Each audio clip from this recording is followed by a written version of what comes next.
Vamos a dar comienzo a las jornadas. Vamos a comenzar con una conferencia a cargo del profesor Eduardo Keegan. El profesor Eduardo Keegan es doctor de la Universidad de Buenos Aires en el área de psicología. Es profesor titular de la materia de clínica psicológica y psicoterapias. Es director de la carrera de especialización en psicología clínica y terapia cognitiva. Y bueno, va a disertar acerca de aspectos históricos hasta la actualidad de las terapias basadas en aceptación y mindfulness. Bueno, lo dejamos. Por ahí va a ser mejor que hable de ahí ya. A ver.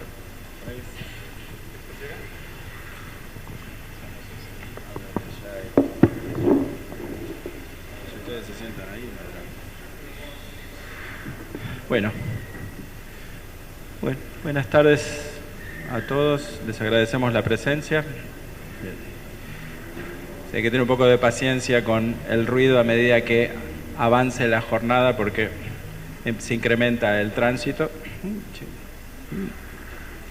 Lo bueno de ciertas cosas que son invariantes de la experiencia, porque yo me acuerdo de haber tenido clase en esta aula en 1980 y también había ruido con el tránsito, a pesar de que había menos tránsito en esa época, pero es bueno ver que hay ciertos problemas que no se resuelven manteniendo las tradiciones. Bueno, tenemos hoy el agrado de armar esta primera jornada y mi tarea es un poquitito hacer una línea de historia. Yo voy a mezclar dos cosas. Voy a contar un poquitito cómo llegamos a esta jornada históricamente y voy a presentar fundamentalmente como algunos hitos en el desarrollo de estos tratamientos. Así que vamos a mezclar un poco el recorrido, digamos, personal con el desarrollo de los tratamientos. Si es que esto se anda.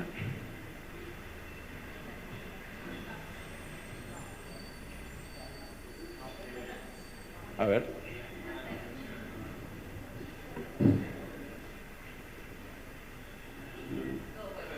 Ahí está. Bueno, tratar de ser sintético y eso. Bueno, es una pequeña historia en realidad. A principios de los años 90, suelo contar esta historia, mi mejor amigo era psiquiatra, estábamos interesados en una cantidad de cosas en esa época, era el inicio de los 90. Gracias a él, fundamentalmente, yo me enteré un poco de lo que era la terapia cognitivo-conductual. Quería estudiar eso, la Argentina no había como mucha opción para estudiar eso. Bueno, terminé gracias a una beca del gobierno británico estudiando en el Instituto de Psiquiatría. Y en realidad yo estudié ahí en el año 94, llegué en el 94, y en ese momento uno puede decir el apogeo de la terapia cognitivo-conductual. O si ustedes quieren, en el lenguaje de las generaciones, sería como el apogeo de la segunda generación. ¿Por qué? Esto empezó un poquito antes, en realidad.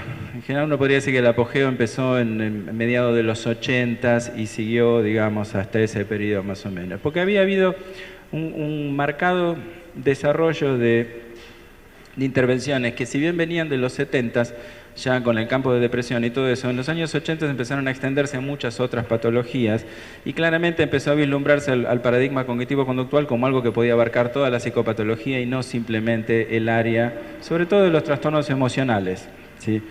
Y en el 95, hoy estaba charlando en el teórico de eso, del primer curso de clínica de la depresión. Yo justamente les comentaba a los alumnos que si yo miro el primer programa de ese curso de clínica de la depresión, no había un montón de intervenciones que hoy en día existen y que son el motivo, digamos, de esta reunión, ¿sí?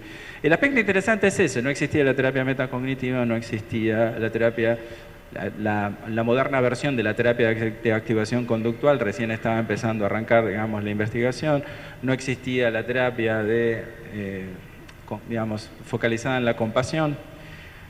Y la realidad es que en ese sentido hemos tenido en los últimos 20 años un grado de innovación como muy importante y en ese sentido se entiende como claramente esta jornada. Otro tema es si esas intervenciones son superiores en eficacia a lo que teníamos en 1995. Lamentablemente en el caso de la depresión es bastante discutible que así sea, pero eso es tema para otra cuestión, ¿sí? O por ahí para otro momento.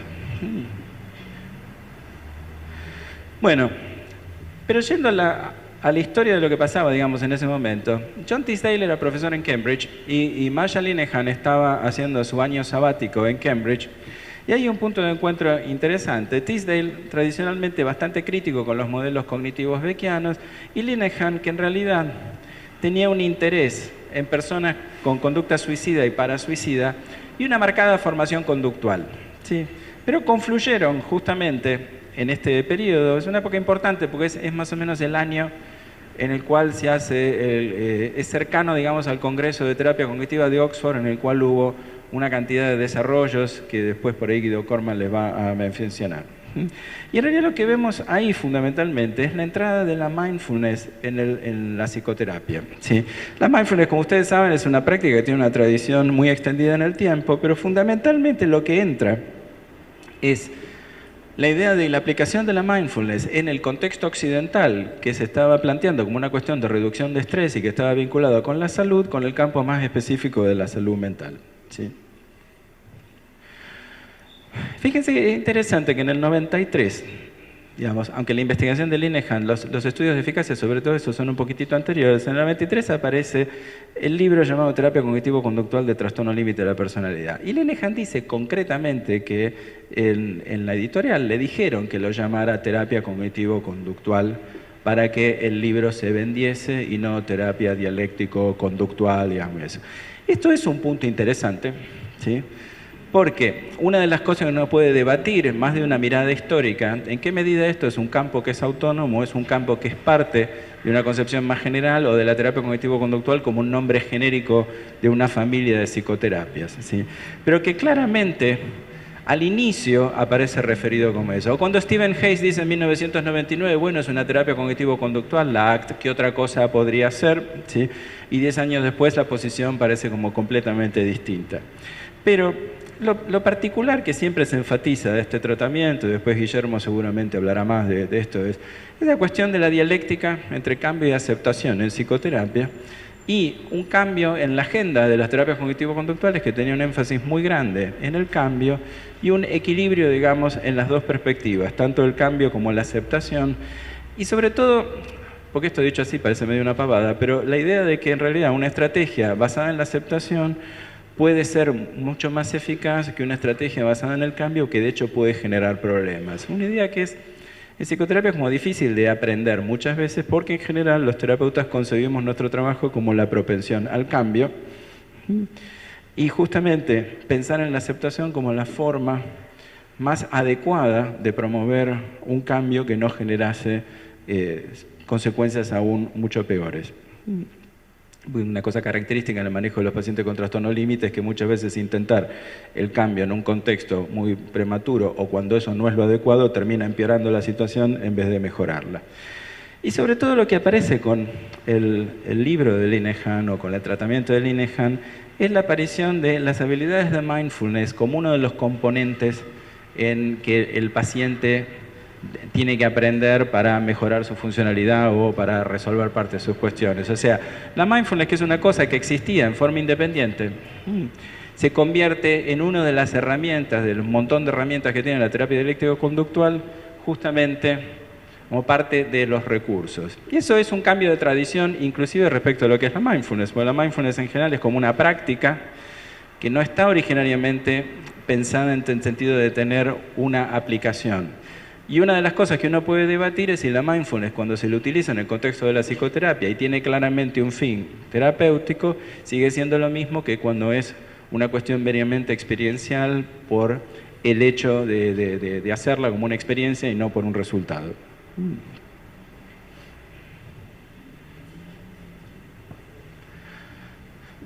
Bueno, la otra cuestión que movía mucho al grupo de Tisdale es esto: ¿cómo funciona la terapia cognitiva de Beck para la depresión? Si sabemos que funciona, pero el punto es ¿por qué funciona? Y la pregunta es central, que tuvo que ver con la cuestión de cómo previene la recurrencia.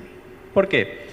Bueno, probablemente la mayoría de ustedes saben, en realidad el grupo de Tisdale, Williams y Siegel estaban muy interesados en realidad en generar una herramienta para la prevención de la recurrencia en depresión. ¿Por qué? Los años 60 y 70 habían sido un periodo de mucho éxito en el desarrollo de tratamientos para la depresión. Teníamos los antidepresivos que venían de la década del 50 y teníamos psicoterapias que habían mostrado eficacia bastante contundente, rápida, como la terapia interpersonal, la terapia cognitiva de Beck. Pero lo que empezó a resultar evidente, y eso lógicamente iba a resultar evidente una vez que hubiera psicoterapia investigada, es que las recurrencias eran mucho más frecuentes de lo que se suponía, y lo que sí empezó a notarse es que había una diferencia bastante sustancial entre la cantidad de recurrencias que una persona experimentaba cuando solamente tomaba medicación y la cantidad de recurrencias que experimentaba cuando hacía terapia cognitiva, ¿sí? Y la verdad es que a la terapia cognitiva le iba infinitamente mejor en términos de prevenir la recurrencia. La diferencia es significativa. Entonces la pregunta es, ¿qué es lo que hace la terapia cognitiva que produce eso? Y la idea originaria era generar un tratamiento de mantenimiento para impedir la recurrencia de la depresión, como había hecho la terapia interpersonal previamente, ¿sí? Además, en el terreno empieza a pasar otra cosa interesante, que es el grupo de Neil Jacobson, ¿sí?, que se empieza a plantear los estudios de desmantelamiento de la terapia cognitiva y tratando de ver la eficacia de los componentes. Y eso termina en una serie de estudios que después son continuados por Jimmy Jian, en los que se muestra que el componente de activación conductual del tratamiento de Beck alcanza la misma eficacia, o en algunos de los estudios, en algunos de los brazos de los estudios, inclusive un poco superior eficacia que el tratamiento completo, incluyendo el componente cognitivo. Entonces, la situación es curiosa porque vemos un tratamiento que funciona bien, un tratamiento que funciona mejor que la medicación para prevenir la recurrencia y un tratamiento que es tan bueno que cuando hacemos nada más que una parte funciona tan bien o mejor, ¿sí? A mí siempre me hace acordar el caso de mi papá, se le rompió una vez un reloj, les abrimos la tapa, saltó una pieza y el reloj empezó a funcionar. Entonces la primera conclusión es, al reloj le sobraba una pieza, digamos. Entonces, es una situación con estas cosas que pasan con la investigación en psicoterapia, donde uno, bueno, dice, esto aparece como algo sorprendente y lo primero que uno dice, bueno, quizás sea un resultado ocasional, ¿sí? Yo cuento una anécdota, el año pasado estaba en el Congreso Europeo hablando de una presentación de terapias de esquemas y había un chico que decía, bueno, tenemos un resultado, un investigador joven, tenemos un resultado pero que es como que nos da un poquito de vergüenza, porque el momento en el que el paciente mejora más es en el momento en que le decimos que lo vamos a atender y el momento en que lo empezamos a atender. Esa espera es el momento más eficaz de todo el tratamiento, digamos. Entonces, obviamente este chico decía, bueno, suponemos que es un artefacto de la medición. Yo le decía, bueno, ojalá sea así, porque si no va a ser bastante difícil explicar por qué pasa eso. Pero bueno, esto es el periodo en el cual se da el nacimiento de la renovación del interés de la terapia de activación conductual, que en realidad era muy anterior y la que seguramente Fabián les puede hablar bastante más. Sí. Tenemos una serie de publicaciones ahí, ¿no?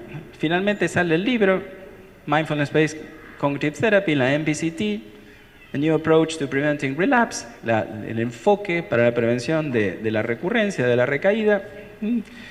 Después, un grupo del oeste de Estados Unidos que venía trabajando con el desafío de generar una nueva teoría más conductista radical que diera cuenta de las cogniciones pero sin apelar a modelos cognitivos, publica este libro que produjo un impacto bastante grande, Terapia de Aceptación y Compromiso, un enfoque experiencial para el cambio conductual y la aparición de un trabajo de Wells, que en realidad ya desde el año 94 venía publicando en este sentido, pero que ya tiene un nombre muy interesante para lo que tenemos que charlar, los trastornos emocionales y la metacognición. Y fíjense cómo se llama, ¿sí?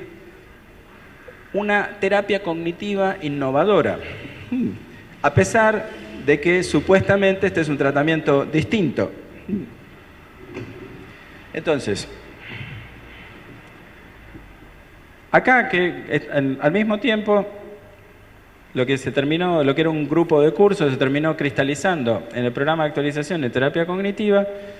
Ahí se armó el primer grupo de la cátedra de psicoterapias y acá Guillermo Lencioni, que puede pararse y saludar si quiere, se suma al primer equipo de trabajo. Era un muchacho muy joven en esa época, digamos. Bueno, Jon Kabat-Zinn visita la Argentina y siempre que una persona va a ser muy influyente en la Argentina, no va nadie. Entonces, la regla número 1, digamos, en la Argentina es que cuando vino David Barlow fueron 80 personas, cuando vino Kabat-Zinn se enteró él y la madre, y le hicieron una nota en la revista Uno Mismo, cosa que a mucha gente le debería dar vergüenza esto. Pero fíjense, el impacto periodístico. Vieron que ahora no para de salir en La Nación la mindfulness. Bueno, en esa época no salía de los confines de la revista Uno Mismo, ¿sí? Está disponible en YouTube, si lo quieren ver, la entrevista en Canal A con toda una estética muy menemista, ¿sí? Y también lo tuvimos al Dalai Lama en Argentina. Pero que quiero mostrarles es, fíjense lo que es la recepción de un discurso, ¿sí? Ustedes, por ejemplo, en Argentina es uno de los países que más ha sido visitado por gente eminente del campo de la terapia cognitivo-conductual. Y en general esas visitas no han tenido mucho impacto, ¿sí? En el momento preciso. Entonces, una de las cosas que pasa con esta jornada es que en este momento lo que tenemos es muchas condiciones para la recepción del discurso, pero el discurso es bastante anterior. Eso a veces genera algunos problemas de asincronía o de cosas que quedan en una secuencia histórica un poco rara, ¿sí? El siguiente congreso que hubo, el Congreso Europeo en Granada, y ahí a Hayes le dieron una conferencia central sobre la base del impacto del libro. Pero lo que quiero resaltar es que esa primera conferencia central de Stephen Hayes no tenía tanto público, pero ya le dieron una conferencia central dentro del Congreso Europeo. Barlow presentó en una salita muy chiquitita donde no entraba prácticamente nadie, un dato interesante que después daría lugar a lo que él llamó el protocolo unificado, el reconocimiento de que muchos pacientes con ansiedad generalizada mejoraban cuando se trataba su trastorno por pánico. Esto es, que probablemente los trastornos de ansiedad tuvieran más mecanismos comunes que diferencias, y entonces podríamos aplicar un protocolo unificado y a lo mejor había que empezar a pensar transdiagnósticamente. Este es uno de los hitos en el desarrollo del foco transdiagnóstico, porque justamente los resultados eran muy interesantes y resultaban incongruentes con el modelo de manualización y de intervención por diagnóstico específico que era lo dominante en los 90. Acá se ve claramente un inicio de cambio de perspectiva de época, ¿sí? Y ahí, hablando con el presidente de la Asociación Internacional de Terapia Cognitiva, que quería hacer una enciclopedia internacional que al final no se hizo, yo empecé a tener contacto con la gente del este de Europa. La gente del este de Europa tenía un desarrollo bastante similar, tanto en el desarrollo de la terapia cognitivo-conductual como en las terapias de aceptación y mindfulness, y después voy a comentar un poquitito sobre eso. Pero las asociaciones no existían en el este de Europa en ese momento todavía. En la Argentina, fíjense, sin embargo, que nosotros tenemos una asociación argentina de terapia cognitiva desde 1991. Ese sentido es anterior. Garay, Corman y otras personas que no sé si mencionar conocen la TCC. Me vienen a un curso un montón de gente joven, ¿sí?, que se sienta en la última fila y empieza a hacer cosas que hacen los estudiantes de secundario, ¿sí? Hoy en día algunos de ellos terapeutas serios y reconocidos, digamos, ¿sí? Y empiezan, digamos, formación en terapia cognitivo-conductual. Y en esa época empieza a aparecer la denominación tercera generación o tercera ola. Voy a hacer un comentario sobre esto. En general es una denominación que se usa mucho, pero es bastante problemática por una serie de razones. El primer problema es este que aparece acá, digamos, que el autor del concepto es uno de los protagonistas de la historia. Esto es como si French o Moreno dijeran, estamos haciendo la Revolución de Mayo. La gente que hizo la Revolución de Mayo no le pone el nombre. La gente en 1789 no puede estar diciendo, qué bueno, ya viene la Revolución Francesa, ¿sí?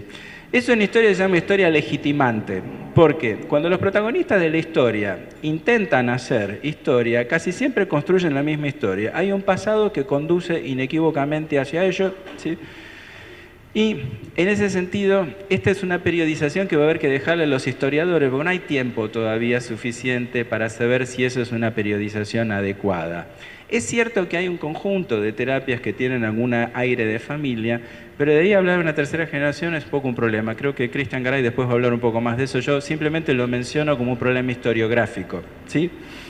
En principio esas periodizaciones hay que dejárselas a los historiadores profesionales, pero es cierto que también esto se ha instalado como un nombre global, pero el nombre tiene algunos problemas. En realidad la clasificación creo que tiene algunos problemas, ¿sí? Bueno, acá voy a tomar un paper muy conocido de Hayes para explicar algunas cosas básicas. Hayes es el que dice, tenemos un cambio paradigmático en el campo. Y él tiene todo el derecho del mundo, pero el problema es que estas cosas se pueden afirmar con perspectiva temporal. Es difícil afirmarla cuando uno es el protagonista y sobre todo el que está impulsando eso, ¿sí? ¿Qué es lo que vemos? En realidad, esto es gracioso porque ustedes ven cómo esto proviene de Estados Unidos. Terrenos alejados de lo tradicional en terapia cognitivo-conductual, como espiritualidad, relaciones, dialéctica o mindfulness, etc. En realidad, si ustedes son terapeutas conductuales y viven en Estados Unidos, es cierto, esos eran terrenos que no tenían como mucho que ver. Pero este es un comentario al margen. Esto se parece mucho a lo que pasa con Lacan y la vuelta a Freud. En realidad, Lacan lo que hace es relacionar a Freud con un montón de gustos estéticos de su época y entonces convierte a Freud en una cosa mucho más interesante para el intelectual francés de los años 60. Un poco lo que pasa en este sentido, pero yo creo que mucho mejor conectado teóricamente, es que en realidad lo que pasa también con esto es que esto resuena mucho más con intereses contemporáneos, lo cual no está mal en sí mismo, pero reconozcamos que si esto no resonara con intereses contemporáneos, difícilmente seríamos 300 personas. Sí. Entonces, este es un punto que uno tiene que pensar, y yo lo que diría que la gran ventaja, si ustedes quieren en este sentido, es que la conexión entre estos modelos de la dialéctica y la mindfulness no es caprichosa, está teóricamente determinada, no es un berretín temporal, sino que hay una relación teórica bastante razonable, ¿sí? Acá aparece la discusión clásica, esto es más viejo que la castañuela, la primacía del contenido cognitivo, si tienen razón los modelos cognitivos o en realidad siempre tuvieron razón los terapeutas conductuales. Este es el momento en el que los terapeutas conductuales más viejos dicen yo siempre dije lo mismo y la gente tenía, digamos, en la cabeza la revolución cognitiva, etcétera, etcétera. Digo que el mismo Hayes hizo un chiste, no me acuerdo si en el 2008, no sé qué, dice, esta es la última oportunidad que usted tiene para decir que usted siempre dijo eso desde el primer momento. Pero bueno, hay un famoso artículo, Longmore y Worrell, los enfoques conductuales empiezan a intentar dar cuenta de las cogniciones con un modelo que sea conductual y no meramente cognitivo. Ahí está la referencia del artículo, un libro, en realidad es un capítulo del libro. Y se usa mucho en general, yo lo he visto en muchas presentaciones porque creo que lo dice con bastante claridad, ¿sí? En realidad, toda la crítica a las profundidades psicoanalíticas habría generado en la primera terapia conductual una actitud de fuerte sospecha con todo lo sutil y lo complejo, ¿sí? Y Hayes llama un interés en el cambio de primer orden, ¿sí? Él da el ejemplo, si el chico no iba a la escuela, el blanco tratamiento que fuese a la escuela. Y la utilización de recursos verbales educativos sencillos. En realidad, también en los años 50, dificultades para dar una explicación adecuada del lenguaje y la cognición. En realidad, gran parte de la obra de Stephen Hayes tiene que ver con esta cuestión de proveer una teoría o una revisión de conducta verbal de Skinner, alguna teoría conductual adecuada del lenguaje, ¿sí? Y como dice él en su lectura histórica, yo acá estoy siguiendo lo que dice él, tenían que lidiar con los pensamientos y las emociones de un modo más directo y lo que dice Hayes resumido es la tecnología cognitiva daba un modo más directo, pero eso que tecnológicamente era más sencillo y daba una solución, era una solución un poco problemática porque de fondo posponíamos la cuestión de construir una teoría unificada de raigambre conductual, ¿sí? O sea, teníamos una teoría clínica en vez de una teoría bien integrada con la psicología básica. Él sostiene que Mahoney, Meijenbaum, el grupo de Beck serían los representantes de este movimiento, la revolución cognitiva. Él lo sitúa en estas épocas, pero como yo les decía antes, en realidad el momento de apogeo de esto no son los 70s, sino los 80s, cuando esto se empieza a expandir hacia otras intervenciones, ¿sí? Porque Beck, 79, es claramente el manual de terapia cognitiva en la depresión, pero el libro sobre trastornos de ansiedad es de 1985, es más entrada a la década del 80, ¿sí? Para Hayes este cambio no fue traumático, porque se conservaba el espíritu de buscar el cambio de primer orden, ¿sí? Y lo que él señala, que en eso estamos todos de acuerdo, la terapia cognitivo-conductual fue muy exitosa y poco a poco se fue convirtiendo en la terapia dominante en la psicoterapia genérica.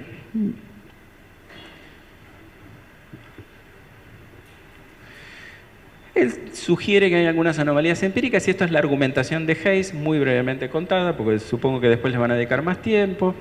A veces la mejoría clínica ocurre antes de que se apliquen las estrategias centrales, esencialmente si yo no intento hacer nada cognitivo y ocurre el cambio antes, pero acá está la discusión de si el cambio cognitivo depende solamente de estrategias claramente denominadas cognitivos, la discusión sobre la mediación, qué es lo que produce el cambio en terapia cognitivo-conductual, si efectivamente tiene que ver con la mediación cognitiva, una cosa que todavía no está zanjada, y la discusión, y esto es un punto epistemológico más fuerte, es si queremos un modelo que funcione bien descriptivamente o queremos generar un modelo explicativo.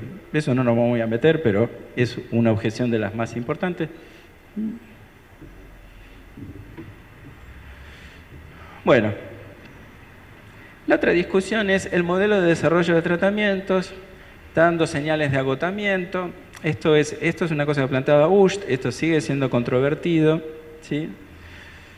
Los tamaños de efecto de las intervenciones están estancados, ¿sí? En realidad no sabemos si están estancados por un lado, si se ha alcanzado un techo, y esto es bastante discutible, pero es una de las razones por las cuales Hayes ha dicho, bueno, esto podría señalar un cambio paradigmático, ¿sí? Lamentablemente lo que podemos decir es que el desarrollo de toda esta tecnología de tratamiento tampoco ha dado resultados hoy en día que contundentemente digan que hemos dejado de estar estancados. Y el otro punto importante, y esto sí ha cambiado bastante, ¿sí? Hayes dice que como estaba todo el mundo en ese momento como muy interesado en generar manuales que estuvieran definidos por trastornos DSM, lo que empieza a fallar es el proceso de destilado. Lo que no hay es proceso de destilado porque no hay ningún incentivo para ver los factores comunes de esos manuales. Eso cambió mucho desde que él escribió esto en 2004, porque el foco hoy en día en terapia cognitivo-conductual claramente se ha ido hacia los fenómenos transdiagnósticos, aunque lo que él quiere decir no es exactamente lo mismo, sino que esté basado en principios y no en un foco, o sea, que sea un enfoque transdiagnóstico del cambio humano. Pero bueno, simplemente para mencionarlo rápido, ¿sí? Y lo que él señala también, supuestos pragmáticos y contextualistas han entrado en el centro de escena. Estas son las cosas que hace la gente cuando no son historiadores profesionales, porque esto quiere decir, como yo desarrollo los supuestos pragmáticos y contextualistas y tengo más público, digo que he entrado en el centro de escena. Visto de afuera es bastante cierto, porque en el sentido de que han generado como mucha convocatoria, pero yo no estaría demasiado seguro que la gran convocatoria que ha generado las presentaciones de Hayes, yo he visto la del 2000 y la del 2007 debía haber como 8 veces más gente, ¿sí? La verdad que no estoy tan seguro que la gente vaya por los supuestos pragmáticos y contextualistas necesariamente, digamos, pero sí es cierto que entraron mucho más en el centro del debate, ¿sí? El cambio de contexto no es suficiente, se necesitan ideas nuevas, y eso yo les diría que me parece que es lo más fantástico de todo este avance en general, de todos los desarrollos, es que efectivamente hay un montón de ideas nuevas. Si todas esas ideas van a florecer y van a generar tratamientos más eficaces, bueno, eso es bastante discutible, pero es indispensable para el progreso que haya ideas nuevas. ¿Sí? Bueno, la vieja cosa que está como bien descrita en esta frase de Barlow, la función de los eventos internos es más importante que su forma, una vieja idea conductual que empieza a cobrar cada vez mayor dominancia, que es una objeción al modelo cognitivo al que se considera excesivamente topográfico o directamente topográfico. Esto es un poco lo que yo había mencionado antes, desarrollo, esto lo menciona Hayes. Lo que plantea la terapia dialéctico-conductual es que si aplicamos estrategias de cambio de primer orden, en realidad podríamos empeorar los problemas en vez de resolverlos, y eso es muy común en la supervisión, en el manejo de los pacientes con trastorno límite de la personalidad, como los terapeutas de buena voluntad están tratando de producir cambio y en general tienden a empeorar las cosas por intentar producir cambio. Y el otro punto interesante es todo el enorme desarrollo que tiene, y no solamente en el grupo de Wells, sino MacLeod y un montón de otros grupos, la investigación de la atención y la perspectiva metacognitiva, ¿sí? Que en la mirada de Hayes serían interesantes porque lo relevante sería la función de las cogniciones problemáticas y no su forma. Pero también el campo cognitivo durante los 90 se va moviendo mucho de las énfasis en los contenidos hacia el énfasis de los procesos. Bueno, Énfasis en el momento presente. Y ahí Tom Borkovec me decía una vez, mira, Eduardo, a mí me consideran que yo soy uno de los budistas porque digo que hay que tener más contacto con el momento presente y porque además el trabajo de Römer, que hoy en día han desarrollado modelos basados en aceptación mindfulness, digamos, para la ansiedad generalizada. Lo que sí, estas intervenciones generan más un cambio de foco porque claramente en la intervención de Borkovec para el TAG está esta cuestión de entrenar particularmente a los pacientes para que cambien esa tendencia dominante a focalizarse en un futuro ilusorio cargado de amenazas y aprendan a estar en la experiencia presente valorada. Y como dice Borkovec, en realidad es gracioso porque él dice, yo soy un conductista tradicional. Una de las cosas simpáticas que ustedes pueden ver al lado de las presentaciones es que cada vez que uno le pregunta a alguien si se considera parte de la tercera generación, la respuesta no es, sí, claro, yo soy parte de la tercera generación. Borkovec dice, yo soy un conductista clásico y distintas personas han dado distintas respuestas. Después creo que en algunas presentaciones vamos a ver alguna en particular. Bueno, esta es una frase de Hayes que se cita muchísimo porque es una buena descripción. Vas a dar un enfoque empírico y centrado en principios. Esto es lo que yo les decía antes, la cuestión de los principios. O en general el modelo cognitivo-conductual se le llama transdiagnósticos. La tercera ola de terapia conductual y cognitiva es particularmente sensible al contexto y la función de los fenómenos psicológicos, no solo su forma, y así tiende a enfatizar las estrategias de cambio contextual y experiencial, además de las más directas y didácticas. Estos tratamientos tienden a buscar la construcción de repertorios amplios, flexibles y efectivos por sobre un enfoque eliminativo de problemas estrechamente definidos, así como enfatizar la relevancia de los asuntos que examinan tanto para los profesionales como para los clientes. La tercera ola, y acá ven la segunda definición, reformula y sintetiza las generaciones previas de terapia conductual y conductiva, las lleva adelante en preguntas, asuntos y dominios previamente atendidos por otras tradiciones en la esperanza de mejorar tanto la comprensión como los resultados. Esto sería casi, es en gran medida lo que es un paradigma, que es una propuesta de trabajo, una definición del campo, ¿sí? Y un programa de trabajo. Bueno, para ir... Bueno, estas otras cosas que plantean, abandonan el compromiso exclusivo con el cambio de primer orden, supuestos más contextualistas, un punto fuerte, estrategias de cambios más experienciales e indirectas, que se suman a las directas y amplían considerablemente el foco del cambio. La tecnología no es el problema, sí la integración en la teoría que da soporte a esa tecnología. Bueno, y ahora viene el periodo que se llama el auge. Los congresos de terapia cognitivo-conductual en el exterior muestran cada vez mayor afluencia de públicos en los eventos relacionados con aceptación y mindfulness y, como dice Pierre Philpott, son terapias muy populares entre pacientes y terapeutas. ¿Sí? Yo me encuentro con el libro de ACT en una librería, lo compro y me lo leo. En ese año viene el INEJAN a Argentina para el Congreso de Personalidad. Guillermo Lencioni hace su primer entrenamiento con INEJAN. Estamos haciendo historia legitimante, pero bueno, el dato es cierto, digamos. ¿Sí? Tenemos un congreso de ALAPCO en Buenos Aires y lo invitamos a Tom Borkovec a disertar sobre TAG y Tom presenta ahí el modelo y ese modelo en particular es uno de los modelos que se considera como de proto o tercera generación o de conductismo más budismo, digamos. Con Cristian y con Guido Corman nos juntamos durante un extenso periodo para leer sobre todos estos papers y una de las cosas que se empieza a generar es una dupla que va a discutir mucho, Stefan Hoffman y Stephen Hayes, que se pelean hasta el hartazgo en los congresos, pero esta es la parte del chisme. En uno de los momentos Stephen Hayes se descompone, entonces Hoffman lo acompaña a la internación porque tenía un problema cardíaco, etcétera, etcétera. Entonces se ha formado una pareja, como dice Roberto Galán. Entonces, esto es interesante porque funcionan como los campeones de los dos modelos, ¿sí? Que tienen una relación interesante donde a veces se dicen cosas en las presentaciones. Por ejemplo, yo le escuché a Stefan Hoffman decir: yo soy un terapeuta cognitivo y si a alguien no le gusta eso, yo lo lamento mucho, digamos, ¿no? Como casi una pareja despechada. Sí. Pero es interesante porque ustedes van a ver que hay un montón de papers de ida y vuelta desde mediados de los 2000. Y hoy en día, inclusive en los journals, cuando les piden artículos, le piden uno a Hoffman, le piden uno a Hayes para que debatan estas cuestiones. ¿Sí?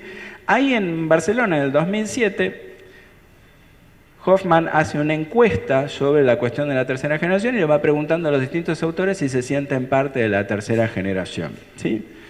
Y en ese sentido, la tercera generación le pasa lo opuesto que al peronismo. Vieron que todo el mundo se declara peronista. Bueno, a esto que la gente le preguntan, la mayoría dice que no, lo cual es un argumento discutible, pero no deja de ser interesante como comentario histórico. Y ahí aparece el primer metaanálisis de Lars Ost, que es bastante crítico con la falta de evidencia de estos tratamientos. ¿Sí? Los resultados son muy escuetos. Lars dice que hay muy poquititos estudios en esa época que se podían incluir. ¿Sí? Ahí hacemos un workshop con Williams y yo hago un primer workshop sobre mindfulness con Fabrizio Di Dona, que un tiempito después iba a publicar un libro bastante importante, el Manual Clínico de Mindfulness. ¿Sí? Yo una de las cosas que le planteé a Fabrizio Di Dona, que yo pienso claramente, es si los terapeutas adoptan una estrategia como parte de su vida, podrán mantener una actitud crítica. Y yo creo que este es uno de los problemas. Esto yo lo dejo como una pregunta, nada más. Y, por haber visto estas cuestiones, inclusive con la época del psicoanálisis, ¿sí? Si la gente toma una práctica como parte de su vida, ¿en qué medida tiene cierta capacidad de seguir viendo eso como una herramienta y no como algo propio de la vida? Si la gente medita como parte de su vida, ¿en qué medida puede mantener una actitud saludablemente crítica sobre la meditación como herramienta? ¿Sí? Bueno, ahí salió la combinación de artículos que Guido me insistió que lo hiciera un librito y eso, ¿sí? Y ahí hicimos una referencia al debate de la tercera generación y algunos amigos míos cognitivos del exterior casi que se enojaron porque yo había puesto algo de eso. ¿Sí? Es un tema muy emocional este. ¿Sí? Mariano Elancherena, encontramos, digamos, eso, eventualmente hicimos un entrenamiento en MBSR, digamos, con ella, practicamos o aprendimos mindfulness, digamos, con ella en la práctica. Y en el Congreso de LABCO Montevideo, pues una cosa simpática, los conductistas se agitan porque yo hice una presentación sobre tercera generación que fue muy divertida porque en Uruguay, donde hay un grupo de terapeutas conductuales así de la primera hora, esos son de la primera hora en serio, me miraban con cara de todo esto ya existe. ¿Sí? Y de hecho hace poquito me pasó en un congreso donde yo hablé de mindfulness y medio que me irritaron porque me dijeron todo eso es la relajación y eso existe hace un montón de tiempo. ¿Sí? Esta es otra de las cuestiones interesantes, digamos, que la gente que por ahí tendría que ver eso como algo novedoso o como desarrollo de su paradigma lo ve como más de lo mismo inclusive. Lo que fue gracioso que ese mismo grupo, 4 años después, estaba presentando un workshop de mindfulness en psicoterapia. Y acá tiene que ver con lo que yo le digo, la recepción de los discursos y cuando el campo está más preparado o menos preparado. ¿Sí? Tuve una beca Talman para estar un par de meses en Londres aprendiendo terapia cognitivo-conductual para pacientes con síntomas psicóticos y aproveché para verlo a Williams en Oxford por el tema de la MBCT y él nos dijo, bueno, si van a hacer algo con esto, entrénense en mindfulness primero. Y ahí hicimos el entrenamiento en MBSR.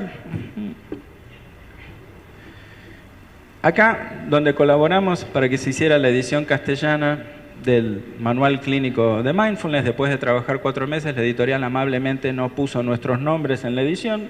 ¿Sí? Y acá otro evento histórico importante, primera edición del curso Innovaciones, con Fabián Maero como alumno estrella de la primera camada. ¿Sí? Fabián venía de otra tradición, ya sabía de todas estas cuestiones, no hay que tener alumnos como eso, e hicimos lo que corresponde. En vez de asesinarlo, lo hemos sumado, digamos, a la presentación. Entonces, en ese periodo, vemos la creación de la carrera de especialización, donde estaba incluido, digamos, este curso, y en los contenidos de los cursos tratamos de ir incluyendo la perspectiva En 2009 hicimos workshop con Paul Gilbert, que estaba empezando a ser la estrella más o menos en el 2003-2004 empezó a ser cada vez más conocido el modelo de terapia focalizada en la compasión y claramente lo que le dio un empuje muy grande fue un libro que hizo sobre depresión en Gran Bretaña y el modelo de él se hizo cada vez más popular hasta que en ese periodo publicó un primer libro sobre terapia focalizada en la compasión y después hacia el 2010 ya era claramente la estrella en el firmamento británico de la tercera generación. Ahí aparece un segundo metaanálisis de Powers sobre estos tratamientos que dan un tamaño de efecto máximo de 0,68 y era el último dato que tuvimos hasta hace poquito que hubo otra presentación. Lo cual, otra vez, una cuestión donde los tratamientos funcionan, pero en esta evaluación metaanalítica tampoco la potencia era una cosa tan marcadamente distinta o siquiera superior, digamos. Y acá otra cuestión. Dos investigaciones, una en Noruega y otra en los Países Bajos, para terapia de esquemas dan resultados más amplios en sintomatología que los de la DBT. Lo cual aparece la otra cuestión. ¿Dónde ponemos la terapia de esquema? Que claramente no es una terapia de tercera generación y tenemos el punto de la cuestión de la eficacia, digamos. ¿Sí? Bueno, ahí ustedes fíjense, empieza a entrar la mindfulness en Polonia. Fíjense que tenemos cierto delay, el este de Europa tiene como unos 3-4 años de delay nosotros, pero aparecen los mismos fenómenos, Kabat-Zinn presentando la cuestión, y ahí en Perú querían alguna de estas cuestiones, yo di un pequeño cursito de introducción de eso en Lima, fíjense cómo va apareciendo en Latinoamérica, ¿sí? En Perú, que yo tuviera noticias, no había oído mucho eso, pero hay un grupo conductual en Perú de antes que probablemente haya tenido un contacto con esto antes. Y para terminar, el problema con lo que plantea Hayes es que el campo este está lejos de ser tan homogéneo como para tener una denominación general. Varias cosas. Primero, Tisdale basó el modelo en la psicología cognitiva básica. Wells considera su modelo un refinamiento de los modelos cognitivos. Gilbert incorpora una perspectiva evolutiva que no está presente en todos los otros modelos, sí en el modelo conductista de una manera distinta, ¿sí? Pero claramente no presente en los otros modelos. Y, como les decía antes, ¿dónde ponemos a la terapia de esquemas, que es la otra fuerza que ha tenido un enorme crecimiento en el exterior, ¿sí? Y que en Argentina todavía no ha crecido tanto? Pero más allá del valor que tengan estas cosas, el campo es bastante más heterogéneo que esa designación o ese nombre genérico puede sugerir. Bueno, ¿qué tenemos en los últimos tiempos para terminar? Metaanálisis del equipo de Hoffman sobre terapias basadas en la mindfulness, ¿sí? Las terapias basadas en la mindfulness funcionan, por lo menos las que investigó en ese metaanálisis, tan bien como la terapia cognitivo-conductual, pero no mejor. Tenemos un empate de resultados. Y esto es un comentario de Robert Leahy que es muy divertido. Hoffman estaba comentando que estaba haciendo una investigación sobre yoga para tratamiento, se publicó hace poquito, y estaba comentándole a Leahy que había dado bien y que estaba investigando una cosa como muy rara de un tipo de la India, que Estados Unidos había puesto $2 millones para investigar la eficacia, ¿sí? Y Bob le dice, te pido por favor que dé mal, no quiero pasar el resto de mi vida vestido de naranja y cantando mantras, digamos. ¿Sí? ¿Por qué esto es importante? Porque lo que empezamos a ver ahora es que empieza a haber fondos en serio para investigar estas cuestiones y vamos a necesitar un montón de investigación para dilucidar un punto importante que es la eficacia global. Y una cosa que dice Williams importante es que es horses for courses. Es posible que la eficacia sea mayor para algunos pacientes, para algún tipo de pacientes, y quizás no lo sea tan alta para otros pacientes. Y cuando es un estudio de eficacia sin tener eso, puede dar como un promedio parecido entre los tratamientos. Algo parecido pasa en el metaanálisis del equipo de Kuiper sobre el tratamiento de la depresión, que da resultados muy empatados y moderados para todas las intervenciones, ¿sí? Yo di una conferencia el año pasado en el Congreso Europeo que justamente tiene que ver con esto, la depresión, la autocrítica y todas las olas de la terapia cognitivo-conductual. Uno de los problemas que tenemos es que tenemos un montón de olas, ya hay cuarta ola inclusive, porque siguiendo con esto de las olas ya hay una gente que dijo, bueno, la cuarta ola tiene que ser la integración de neurociencias y modelos cognitivos conductuales. Lo cierto es que uno de los problemas que tenemos, que más allá de las olas, no es una cuestión menor, es tenemos el tema de cómo hacemos para incrementar la eficacia, porque la verdad es que el avance del conocimiento psicopatológico no siempre se ha visto llevado de la mano del incremento de eficacia. En algunos casos sí, en otros casos no. Y Bueno, unas cosas graciosas es que respecto de la crítica, a pesar del auge, en un curso del año pasado de Mindfulness y Psicoterapia, después de hacer un comentario sarcástico, recibí un mail indignado de una budista. Entonces, lo cual no debería pasar. Uno está dispuesto a recibir mensajes amenazantes de gente, pero no de budistas, digamos, en particular. Sí. Yo le hablaba de la aceptación y todo eso, pero esa parte como que, sí, aceptación siempre y cuando estemos de acuerdo.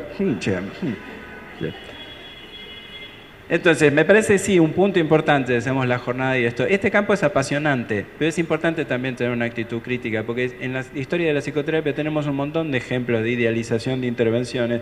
Me parece que es importante que tengamos una visión de balance. Bueno, y lo último tenemos, este es el segundo metaanálisis de Wurst, publicado este año, que otra vez da como un resultado parecido al de Powers, ¿sí?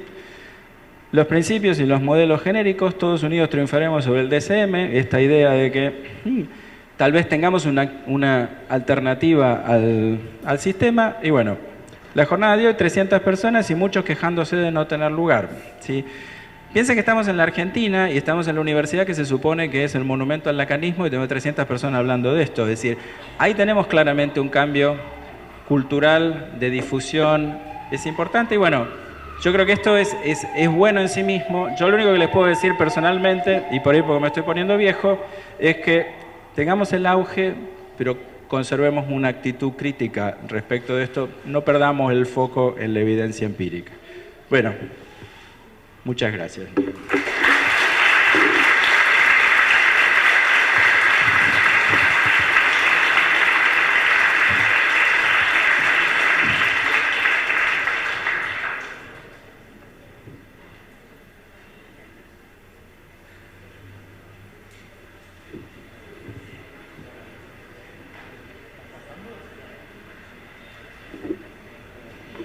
Bueno, muchas gracias Eduardo por las referencias históricas. Ustedes saben que Eduardo, antes de terapeuta cognitivo, era historiador, así que acá se ven sus habilidades. Bueno, vamos a comenzar con la primera mesa dentro de las jornadas. En la mesa vamos a participar los organizadores a su vez del evento. Va a comenzar la disertación del licenciado Guillermo Lencioni, que por modestia no ha querido pasarme sus títulos para que lo presente, pero bueno, yo lo voy a presentar igual. Es licenciado en Psicología, es docente responsable del curso de innovaciones en los modelos cognitivo-conductuales, en el cual participamos todos nosotros. Y además voy a contar, ya que estamos con la parte histórica, un detalle que fue nuestro ayudante, tanto de Guido como mío, cuando éramos coayudantes jóvenes en la cátedra de Eduardo, y la verdad es que influyó bastante en nuestras... Y también acá hay una persona que pueda atestiguar, influyó bastante en nuestra formación. Así que un honor tenerlo acá, Guillermo. ¿Qué tal? Muchas gracias. No sé cómo voy a hacer en 15 minutos para explicar DBT, o la DBT, o el DBT. Voy a intentar lo mejor posible, ¿sí?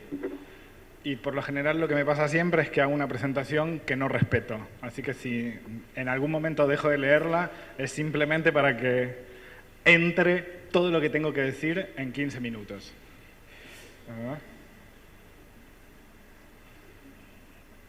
Y antes que aprenda rápido a pasar las...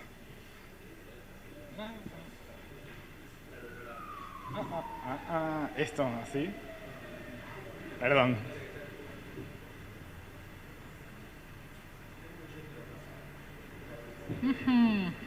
Bien. Entonces, ¿hacia abajo? A ver si puedo. Entonces, la primera cosa que tenemos que ver es DBT o terapia dialéctico-conductual o Dialectical Behavioral Therapy, o como le querramos decir, abuelo de pájaro. Bien rápido, en 15 minutos. Y a ver si seguimos. No. Si tenemos que dar una definición rápida, podemos decir que la terapia dialéctico-conductual o la DBT es un tratamiento cognitivo-conductual integral, y ahora vamos a ver por qué integral, ¿no? Dirigido a individuos con trastornos mentales difíciles y complejos. Eso hoy lo podemos sostener. Históricamente empezó el tratamiento específicamente con mujeres con altos índices de suicidabilidad. Luego la redefinimos como personas con trastornos o multiproblemáticas con un diagnóstico de trastorno límite de personalidad. Podemos decir que el núcleo duro de la DBT es tratar a personas con trastorno límite de personalidad. Y luego, como pasa con todas las terapias basadas en la evidencia, empiezan a generalizar sus resultados y a como modificar o adaptar a otras poblaciones psiquiátricas con la característica de la desregulación emocional como la base. Y vamos a definir y vamos a ver que a las personas que va dirigida a la DBT, esas personas que tienen desregulación emocional profunda, severa, ¿sí? Y redefinimos así, para tener en cuenta más o menos a quién va dirigida la DBT. Decíamos que lo base de las personas o la característica principal es la desregulación emocional. Esta desregulación, uno de los componentes es la vulnerabilidad emocional, que la definimos con 3 características principales: alta sensibilidad, alta reactividad y lento retorno a la calma. Esta vulnerabilidad emocional generaría prácticamente la inestabilidad afectiva. ¿Sí? Característico, típico de las personas con trastorno límite, de hoy te amo y mañana te odio rápidamente. ¿Sí? Y vayan pensando en pacientes y esperemos que no en parejas. Esta inestabilidad afectiva va a explicar las demás inestabilidades en otros aspectos. Inestabilidad en la identidad, y acá vemos lo característico de las personas límite y de algunas personas que no tienen diagnóstico de trastorno límite, pero que su base es la desregulación emocional. Inestabilidad en la identidad, un paciente que hoy viene y quiere ser abogado y mañana, sin solución de continuidad, trapecista en el Circo de Soleil. ¿Sí? O alguna otra cuestión. Su identidad está inestable. Inestabilidad interpersonal, y acá vemos todo el caos interpersonal que generan los pacientes TLP o cualquier otros pacientes, insistimos con eso, ¿no? Conflictos interpersonales, peleas, rupturas abruptas. Inestabilidad conductual caracterizada por la impulsividad, ¿sí? Lo más típico de las personas con TLP es el corte, o otras conductas impulsivas, el manejo temerario, robo, el atracón, binge eating y demás. E inestabilidad cognitiva caracterizada específicamente por 2 aspectos: o la disociación, ¿sí? Bajo estrés, o ideas paranoides y de persecución. El DBT va a explicar tanto el trastorno límite como cualquier otro trastorno en su base de la desregulación emocional como una inestabilidad afectiva que se ve plasmada en las otras inestabilidades. ¿Sí? La próxima versión, no. Y definimos como más románticamente, si me lo permiten un poco, al paciente multiproblemático. Esta es una cita textual de Marshall Linehan, como vasijas quebradas. Y quiero que nos hagamos esa imagen en la cabeza, ¿sí? Rotas, vasijas rotas, quebradas, feas, que están en la parte de atrás de un negocio, del escaparate de un negocio. Y por más de que intenten autorrepararse, juntar pegamento, los que estudiamos alguna vez cerámica sabemos que pegamos todo con barbotina y demás, no logran repararse, no logran ser aceptadas independientemente del esfuerzo que hagan y hacen. Esto es la experiencia interna de un paciente con desregulación emocional. A este tipo de pacientes es lo que la DBT intenta dar una solución. Sí. Y para definir fácilmente lo que hacemos los terapeutas DBT con estos tipos de pacientes, es creamos un contexto validante más que culpabilizante. Esto parece fácil de decir, pero es muy difícil de llevarlo a la práctica. ¿Bien? Dentro de este contexto, extinguimos o desalentamos las conductas desadaptativas y vamos a pensar a las conductas impulsivas, a los problemas interpersonales, como intentos de solucionar o de afrontar esta desregulación emocional. Por eso cultivamos esta actitud no sentenciosa ni culpabilizante de las conductas desadaptativas e intentamos extinguirlas y alentar conductas más funcionales. Si nos da el tiempo vamos a ver cómo lo hacemos. Descubrimos el modo de reforzar estas conductas funcionales para aumentar la ocurrencia de estas conductas, por un lado, y desalentar el uso de conductas disfuncionales. Combina intervenciones de todo tipo, cognitivas conductuales, gestálticas, paradojales, algunas incluso psicodinámicas. Y lo que agrupa todo esto, tenemos como una diversidad a nivel tecnológico de técnicas de intervención, pero una unidad a nivel teórico, es la idea de la postura dialéctica, ¿sí? Tanto dentro de la terapia como la idea dialéctica del cambio. Y un gráfico para más o menos describir cómo se da esto. Decíamos que la dialéctica es lo que une todo y como antes Eduardo explicaba bien, lo que caracteriza al DBT o a la DBT es esta tensión que existe entre el cambio por un lado y la aceptación por el otro. Lo innovador de Marshall Linehan y del modelo del DBT y de los que hacemos DBT es esta cuestión de ir interviniendo desde uno de los otros aspectos para lograr lo que le falla particularmente a las personas con trastorno límite de personalidad es una síntesis dialéctica. Por lo tanto, hacemos intervenciones que tienden a provocar el cambio y a provocar la aceptación, ¿sí?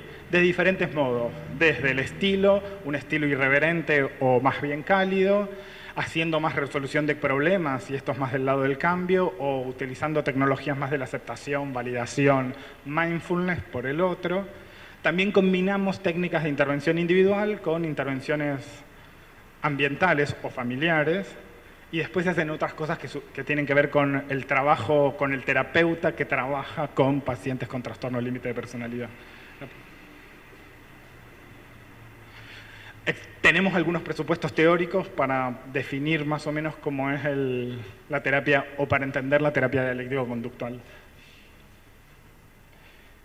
Ponemos foco más en la aceptación y en la validación de las conductas tal como son en cada momento, intentando no procurar un cambio, por lo menos al principio. Vamos a focalizar también con las conductas que interfieren con el tratamiento de un modo particular, centrando la relación terapéutica como algo esencial a la hora de tratar este tipo de pacientes. Y focalizamos en los principios dialécticos y los procesos dialécticos. Como decía antes, una de las fallas que le pasa a las personas con trastorno límite es esta imposibilidad de integrar, por ejemplo, tensiones dialécticas, poder aceptar y tolerar que alguien a que yo quiero hoy me actúe de un modo que me genera alguna dificultad y no por eso ser una persona completamente mala, ¿sí? Uno se supone que uno lo puede hacer porque tiene una síntesis dialéctica y una aceptación de esos dos conflictos.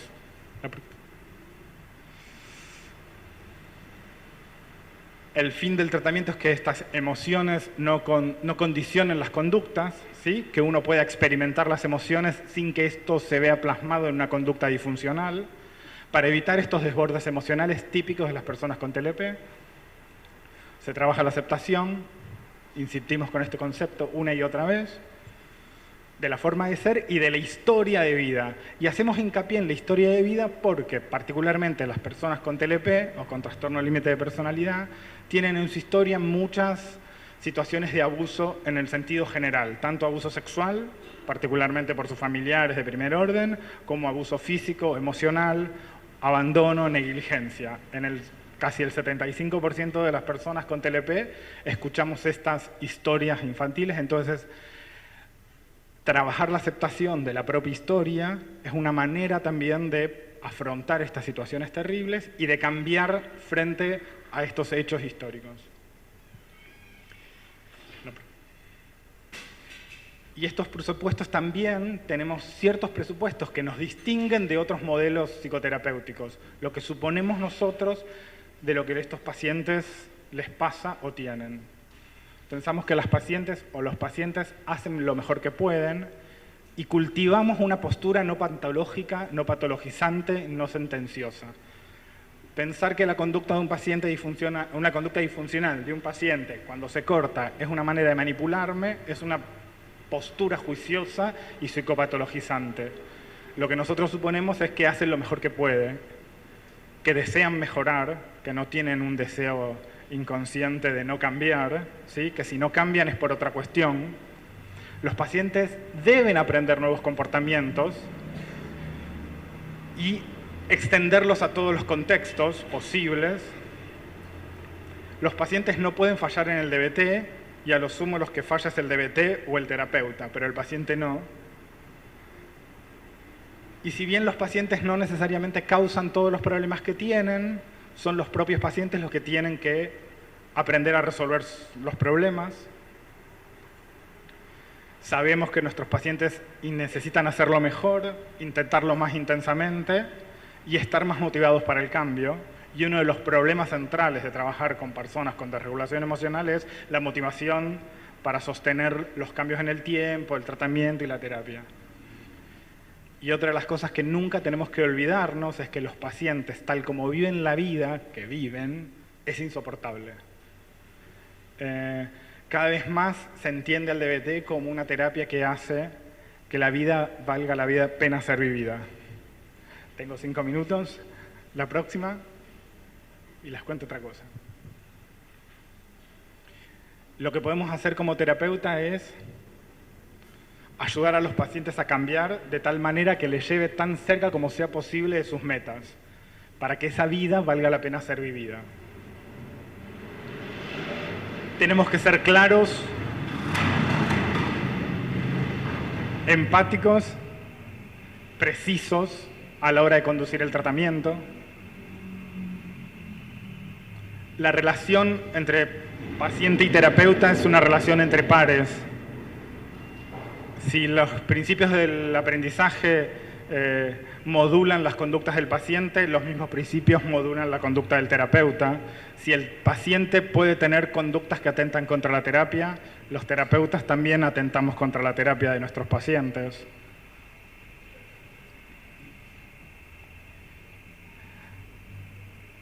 Una de las cosas que trabajamos mucho, y dejo un poco la filmina, es esta idea de esta postura dialéctica de que la verdad no existe, que se va construyendo, que es un proceso de construcción entre opuestos, entre tesis y antítesis, para lograr una nueva síntesis y una verdad un poco más superadora.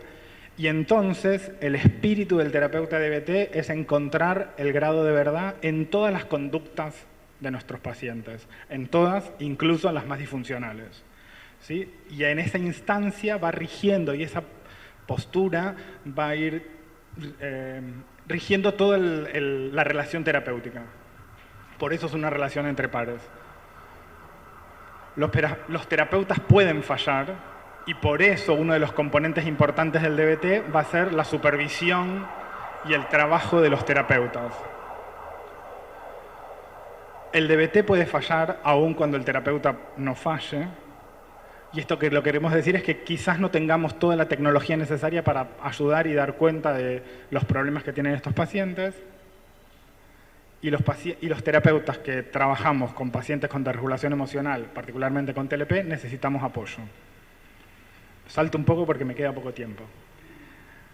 Cuando hablamos del DBT, pensamos en 5 componentes que tiene el DBT para dar cuenta eficazmente de los problemas que tienen nuestros pacientes. Uno es la terapia individual, que enfocalizamos particularmente la motivación al cambio. El terapeuta individual maneja las crisis de estos pacientes, que son muchas veces continuas y repetitivas, ¿sí? Otra de las cosas que tiene como componente del DBT es un entrenamiento en habilidades específicas. El estándar, o el validado en el 93 y replicado varias veces, trabaja con 4 habilidades específicas o básicas, que son mindfulness, habilidades para la regulación de las emociones, habilidades para la eficacia interpersonal y habilidades de tolerancia al malestar. Esto es un formato grupal con entrenadores de habilidades específicas.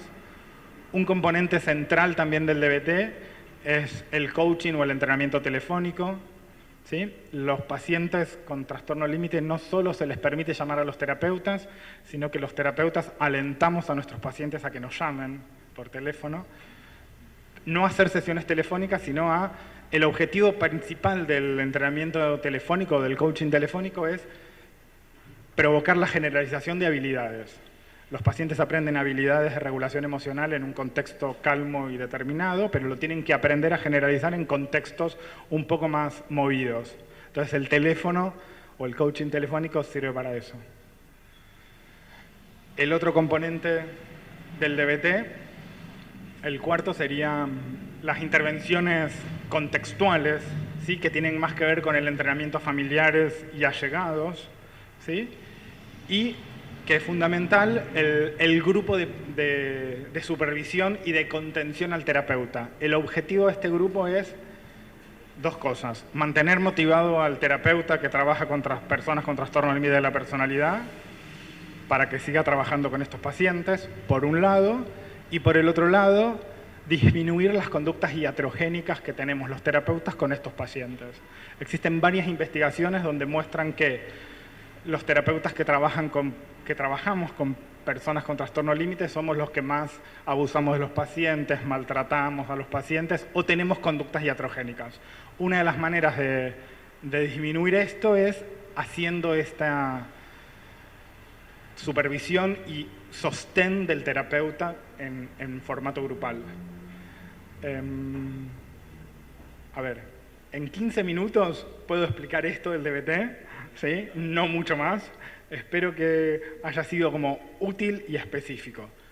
Hay 3 o 4 cosas mucho más importantes para decir que tienen que ver con herramientas específicas para manejar esta desregulación emocional, que tienen que ver con las tecnologías para el cambio, más basadas en la resolución de problemas y el análisis en cadena, que tienen que ver con la evaluación específica de las conductas en el contexto determinado, de ver las causas externas e internas, los factores cognitivos que modulan, ¿sí? Para hacer una intervención mucho más eficaz. Tenemos que evaluar bien si la conducta disfuncional está más provocada por los estímulos, si contextualmente están reforzadas las conductas disfuncionales, para ver de qué manera hacemos nuestra intervención más eficaz. Eso por un lado. Y por el otro lado, es este manejo dialéctico de empujar al paciente a que logre hacer un cambio, por un lado, y hacerlo de un modo tranquilo y suave para que el paciente no se vea forzado a hacer algo que tal vez no esté capacitado para hacer. ¿Sí? Básicamente el DBT, en 15 minutos en vuelo de pájaro, sería esto. Muchas gracias.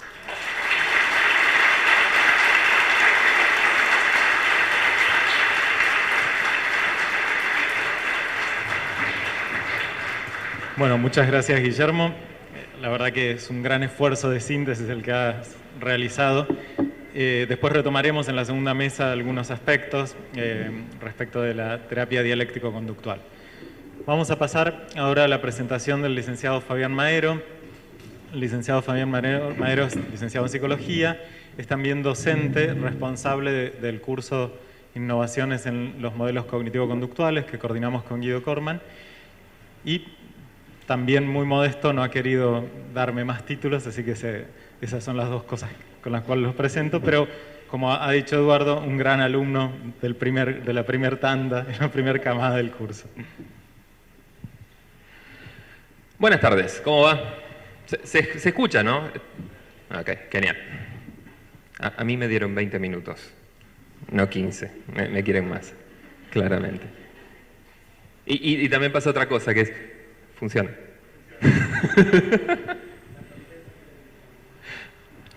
Ok, soy Fabián Maero. La idea es, también en 15 minutos, presentar ACT, lo cual va a ser absolutamente imposible, así que vamos a hacerlo. Vamos a ver qué podemos recorrer de ACT en 15 o en 20. Una de las primeras cosas, cuando uno empieza a acercarse a ACT, es que ACT no es meramente una tecnología, una psicoterapia. ACT forma parte, como decía Eduardo antes, es parte de una estrategia, si quieren, conductual, es un grupo de conductuales, una estrategia un poco más amplia, que hoy se denomina ciencia contextual conductual. Un abordaje un poco más amplio respecto a la condición humana. Al menos ese es el título que le suele poner Hayes. ACT es por las siglas en inglés de terapia de aceptación y compromiso, que como somos un poco quisquillosos, lo llamamos ACT y no ACT. Pero ciencia contextual conductual incluye algunas otras cosas. Incluye una base filosófica, y por eso estoy hablando, esto es un abordaje general sobre la condición humana. Incluye el análisis de la conducta, incluye Skinner, digamos, básicamente las cosas que se vienen desarrollando desde Skinner, conductismo. Pero también incluye, algo que Eduardo mencionó durante la introducción, un abordaje particular sobre el lenguaje y la cognición en los seres humanos. Un abordaje particular respecto a cómo funcionan el lenguaje y la cognición en los seres humanos. Y esto es lo que llamamos teoría de marco relacional. Una teoría conductual respecto a cómo funciona el lenguaje. La otra cosa que incluye esta aproximación es un fuerte vínculo con la ciencia evolutiva. Ahora, una cosa importante de notar es que ACT es la parte de psicoterapia de todo esto, pero hay desarrollos independientes en cada una de estas áreas. Hay unas 150 investigaciones acá, hay investigaciones específicas de ACT, hay papers, menos, sobre contextualismo funcional, que es una variante del pragmatismo. Por supuesto, análisis de la conducta tiene sus propios desarrollos. Y hay desarrollos independientes que tienen que ver con los vínculos con ciencia evolutiva. Por ejemplo, hoy trabajando con el Evolution Institute de David y Sloan Wilson, donde están trabajando desde acá y desde las ciencias evolutivas para crear una plataforma que permita el desarrollo de grupos de intervención comunitaria, la plataforma prosocial, que es algo sumamente interesante que no voy a tener tiempo de hablar hoy, por supuesto. Ahora, en tanto modelo de psicoterapia, ACT tiene un abordaje bastante interesante, una posición bastante interesante respecto a lo que es el sufrimiento humano. Básicamente la posición es esta. Solemos ver, o hay posiciones, en todo caso, no nosotros, nunca nosotros, pero hay posiciones que consideran el sufrimiento como algo excepcional. Es decir, lo normal es estar sano y la enfermedad, la patología, la psicopatología es una excepcionalidad. Es algo que aparece cuando algo deja de funcionar. Y esto es lo que en ACT llamamos la normalidad saludable, la idea de la normalidad saludable. La idea de que como lo normal es estar bien, la excepcionalidad es lo que constituye la patología. O la patología tiene que ver con eso. Entonces, es ahí, esa excepcionalidad donde cae, por ejemplo, el DCM. Es ahí. Esa es la patología, esa es la normalidad. Lo que va a proponer ACT, o la idea que está detrás, tiene que ver con la percepción de que el sufrimiento humano es ubicuo, que lo podemos encontrar en todas partes. La idea de que todos sufrimos, de que lo normal es sufrir. Y esto es lo que ACT va a denominar la normalidad destructiva. Y es desde acá, desde donde nos acercamos al sufrimiento y a la patología cuando estamos en ACT.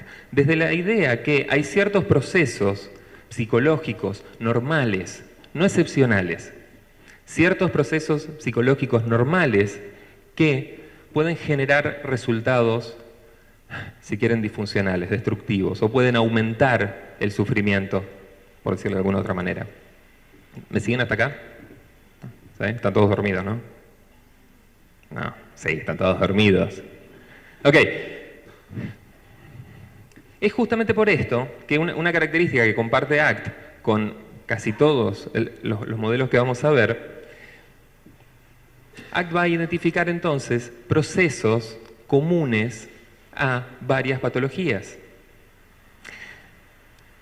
Es decir, ya sea que miremos estrés postraumático, o miremos ansiedad social, o miremos trastorno de pánico, o trastorno obsesivo compulsivo, depresión, lo que vamos a estar buscando son procesos comunes a todas estas patologías y otras. Y la pregunta siempre aquí es, ¿cuáles son esos procesos? Para ACT van a estar acá. En terapia de aceptación y compromiso, la teoría, y hasta ahora lo que se viene investigando, sugiere que una de las principales fuentes del sufrimiento humano, de lo que vamos a llamar patología, es la predominancia del lenguaje, la predominancia de la regulación verbal de la conducta.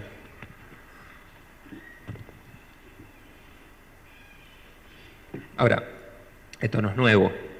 Esto no es nuevo, el psicoanálisis resuena con ideas de este estilo, solamente que muchas veces en posiciones psicoanalíticas lo que vamos a tratar de hacer como abordaje frente a estas cosas es enredar más todavía toda la situación. En cambio nosotros lo que vamos a tratar es de aflojar un poquitito la influencia del lenguaje. Pero este es el primer proceso que identificamos, lo que vamos a llamar fusión cognitiva. El segundo proceso, vinculado al anterior, va a ser la tendencia, y este quizás es el proceso más conocido de ACT, lo que vamos a llamar evitación experiencial. La tendencia a no permanecer en contacto con experiencias privadas. La tendencia a salir corriendo de emociones, de pensamientos, de sensaciones físicas. Esto que reconocemos en nuestros pacientes día a día. Trabajamos un trastorno de ansiedad y estas cosas pasan, ¿no? Basta con trabajar un trastorno de ansiedad. La evitación de emociones. Evitación que puede tener infinitas formas. Es decir, evitación que puede tomar la forma de abuso de sustancias. Justo hoy le estaba comentando a Guillermo que salió un artículo en La Nación donde el consumo de psicofármacos en Argentina aumentó un 100% en los últimos años. Estamos genial con eso. Pero muchas veces funciona como una forma de evitación, una forma de regulación, como decía, para tomarlo en palabras de Guillermo. Pero también la rumiación, la preocupación. Acá podemos pensar en los modelos de Borkovec, en los desarrollos de Borkovec, tomando la preocupación como una forma de evitación emocional. Pero también podemos pensar en el aislamiento, aislarnos de relaciones sociales, por ejemplo, o directamente salir corriendo. Acá no se ve más nada, nos quedó bajito el PowerPoint, acá hay una persona corriendo. Hagan de cuenta que lo ven y ustedes digan, oh, una cosa así. Y este es el segundo proceso. Este es un proceso que identificamos a través de distintos diagnósticos. Un proceso común. Y un proceso también que encontramos aun cuando no aplique ningún diagnóstico. Y esto es lo importante. No estamos hablando de procesos patológicos per se. Tomarse un ibuprofeno cuando duele la cabeza es técnicamente un ejemplo de evitación experiencial. Estoy luchando con una sensación interna. No es patológico per se. Es un proceso normal y está perfecto. No es un proceso patológico per se, se empieza a volver patológico, al menos desde ACT, como lo pensamos aquí, cuando se vuelve un proceso rígido. Cuando se empieza a volver un proceso rígido y se empieza a extender a muchas áreas, cuando se vuelve una estrategia de regulación privilegiada. Pero de nuevo, no es un proceso patológico per se. Esto es lo importante. Por esto estamos hablando de la ubicuidad del sufrimiento.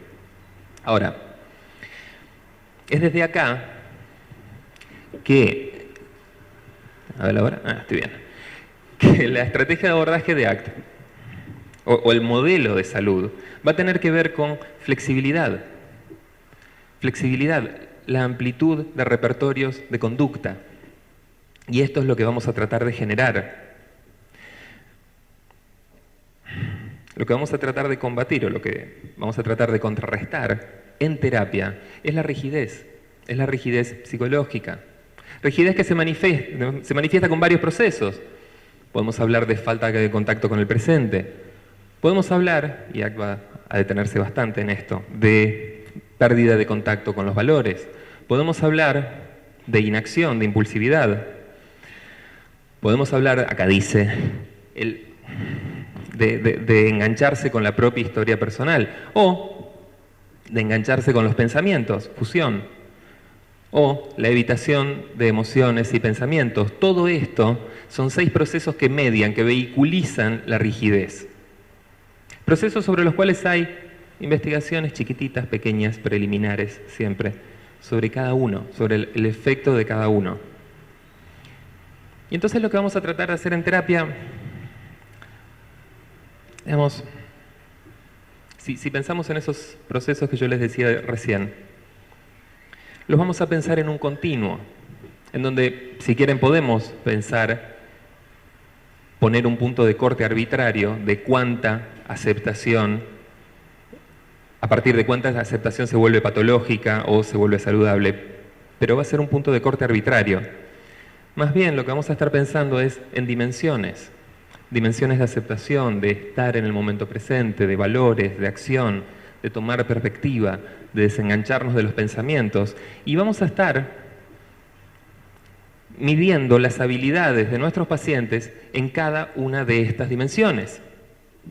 Entonces, más que arreglar un paciente que está roto, lo que vamos a hacer es tratar de generar habilidades. Vamos a tratar de aumentar habilidades en estas dimensiones y así generar mayor flexibilidad. Ahora, mayor flexibilidad no hace que uno no sufra, no hace que uno esté libre de síntomas. Es más bien como el juego de piernas de un boxeador, no hace que no cobre, nada más ayuda a mantener la pelea andando durante un poco más de tiempo. ¿Y cómo generamos esto? Primero, ayudando a los pacientes a que tomen sus ideas con cierta ligereza, lo que vamos a llamar difusión cognitiva, tratando de darle un poquitito de espacio, tomar un poco más liviano a los pensamientos. Lo que conocemos en terapia cognitiva como distanciamiento, si quieren, una elaboración de esto. Pero también la posibilidad de hacerle espacio a nuestros monstruos, la posibilidad de hacerle espacio al dolor, tomar nuestros pensamientos de manera liviana y hacerle espacio al dolor para poder movernos en dirección de las cosas que son importantes. Acá viene la parte de compromiso en terapia de aceptación y compromiso. Entonces, ¿qué tanto funciona este modelo?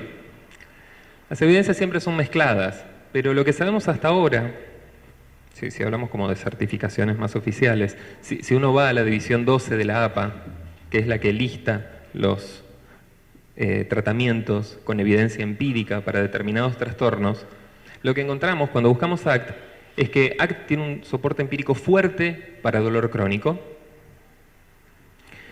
y un soporte empírico modesto para depresión, para ansiedad mixta, para trastorno obsesivo compulsivo o para psicosis. Y para mí es sumamente interesante la amplitud de diagnósticos que estamos tocando acá. La amplitud de cosas que estamos tocando acá. De nuevo, la evidencia necesitamos mejor evidencia.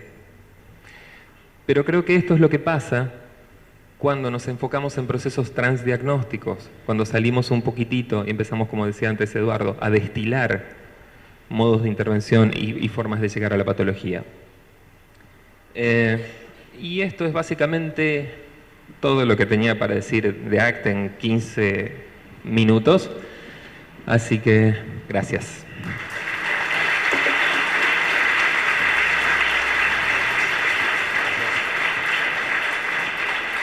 Muchas gracias, Fabián. Bueno, ahora va a presentar con su disertación el doctor Guido Pablo Corman. Guido es docente de la Facultad de Psicología, de grado y de posgrado, también docente del curso de Innovaciones en los Modelos Cognitivo-Conductuales y de la carrera de especialización. Es doctor en Psicología e investigador del CONICET. Así que bueno, Guido.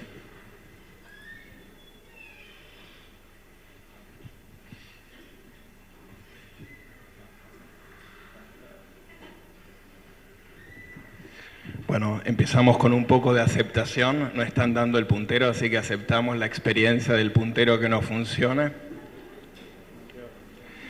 Bueno, ¿qué tal? Muy buenas tardes. Yo les voy a hablar un poco de la terapia cognitiva basada en la conciencia plena. Y les voy a hablar un poco de la combinación de estrategias de aceptación y cambio. Antes de dirigirme directamente al modelo, les iba a contar una pequeña inferencia personal. ¿Sí? Yo vengo de una familia, mi papá es de Bolsón, me crié en Bariloche y mis padres son claramente parte de todo ese modelo New Age. Yo hago meditación trascendental desde que tengo 15 años.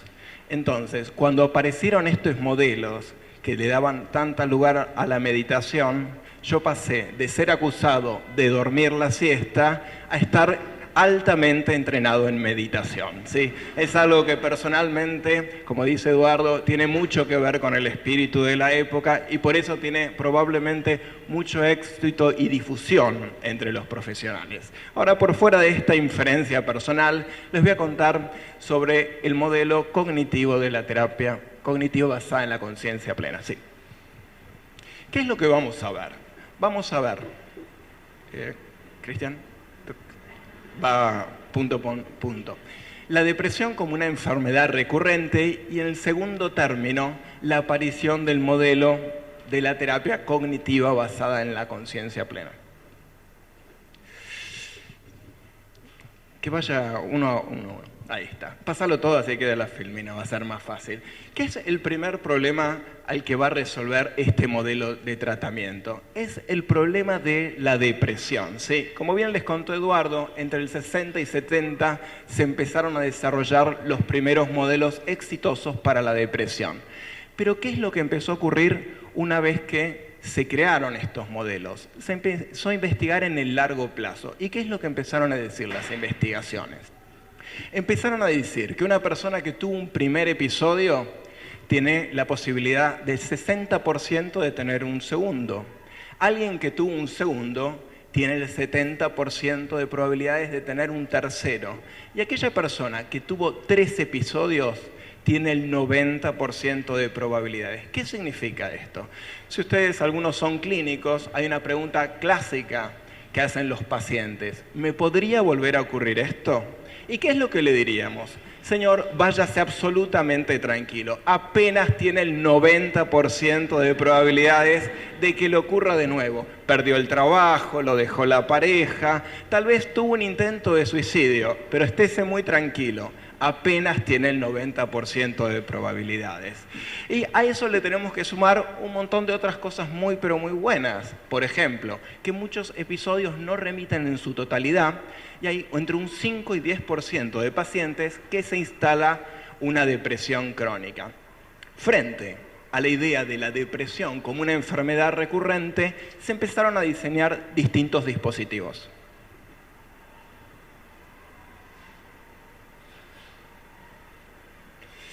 Desde la farmacoterapia, para las personas que tuvieron más de 3 episodios, la recomendación es tomar medicación antidepresiva de por vida. Hay varios estudios muy interesantes que hablan de la alta tasa de abandono. Hay un estudio de Vasco y Raj que habla de que entre el primer y tercer mes, el 45% de los pacientes que toman medicación antidepresiva abandonan el tratamiento. ¿Qué ocurriría si al paciente se le pide que tome medicación de por vida? Probablemente haya una alta tasa de deserción. Sí. Muy, pero muy bien. Y acá les voy a hablar un poco de la terapia cognitiva basada en la conciencia plena.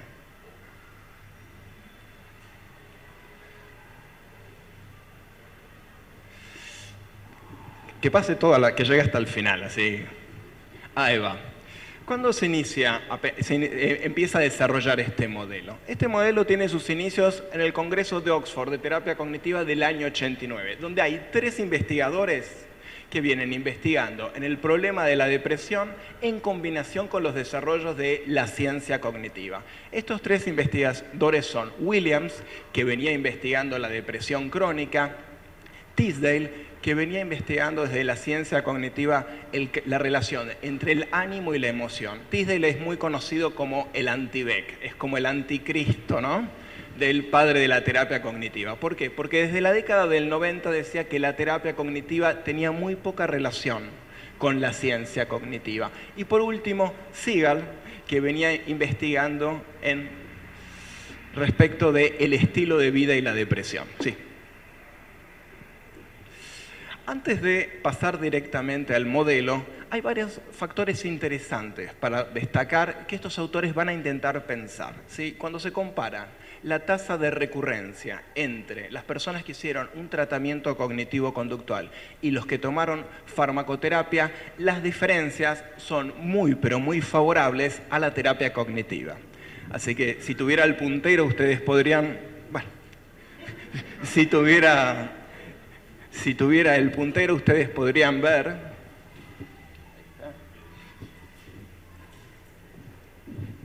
Bueno, si tuviera el puntero y lo supiera manejar, ustedes podrían ver la gran diferencia que hay entre la recurrencia de las personas que tomaron medicación y los que hicieron tratamiento cognitivo-conductual. Y en los distintos estudios esto es bastante claro. En algunos con diferencia muy pero muy favorable y en el otro con una diferencia un tanto menor, pero sigue siendo favorable.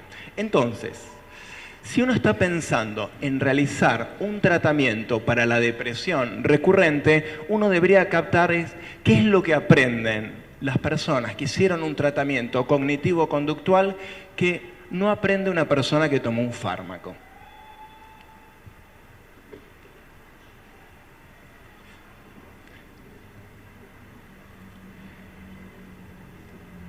Entonces, lo que estos autores empiezan a preguntar es si funciona mejor que la medicación.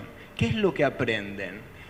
¿Qué parte de lo que es el tratamiento cognitivo-conductual los protege de la recurrencia? Y lo primero que vamos a observar es la hipótesis de Beck, ¿sí? Beck desarrolló su modelo cognitivo entre los 60 y los 70, en el año 79 lo manualizó y ya para esta altura tenía una idea clara de que la depresión era una enfermedad recurrente. Entonces lo primero que uno intenta ver es qué respuesta da Beck para explicar a la depresión como una enfermedad recurrente. Y Beck nos dice que una vez que se desarrolló un tratamiento cognitivo exitoso, se modificó el esquema de la persona. Si la persona que estuvo deprimida le queda alguna actitud disfuncional, ello hace que esté en riesgo de volver a deprimirse. Y esto es una idea muy pero muy interesante. ¿Qué quiere decir una actitud disfuncional? Corregimos el esquema, pero le quedó... Cristian, mejor... Y le quedó una actitud que dice, debo tener éxito en todo aquello que realice. Imagínense que quedó esta actitud disfuncional. ¿Qué significa? Inevitablemente la vida nos va a generar un montón de situaciones que no resultan como uno quiere. Por ejemplo, el caso de mi manejo de las filminas con este aparatito. ¿Sí?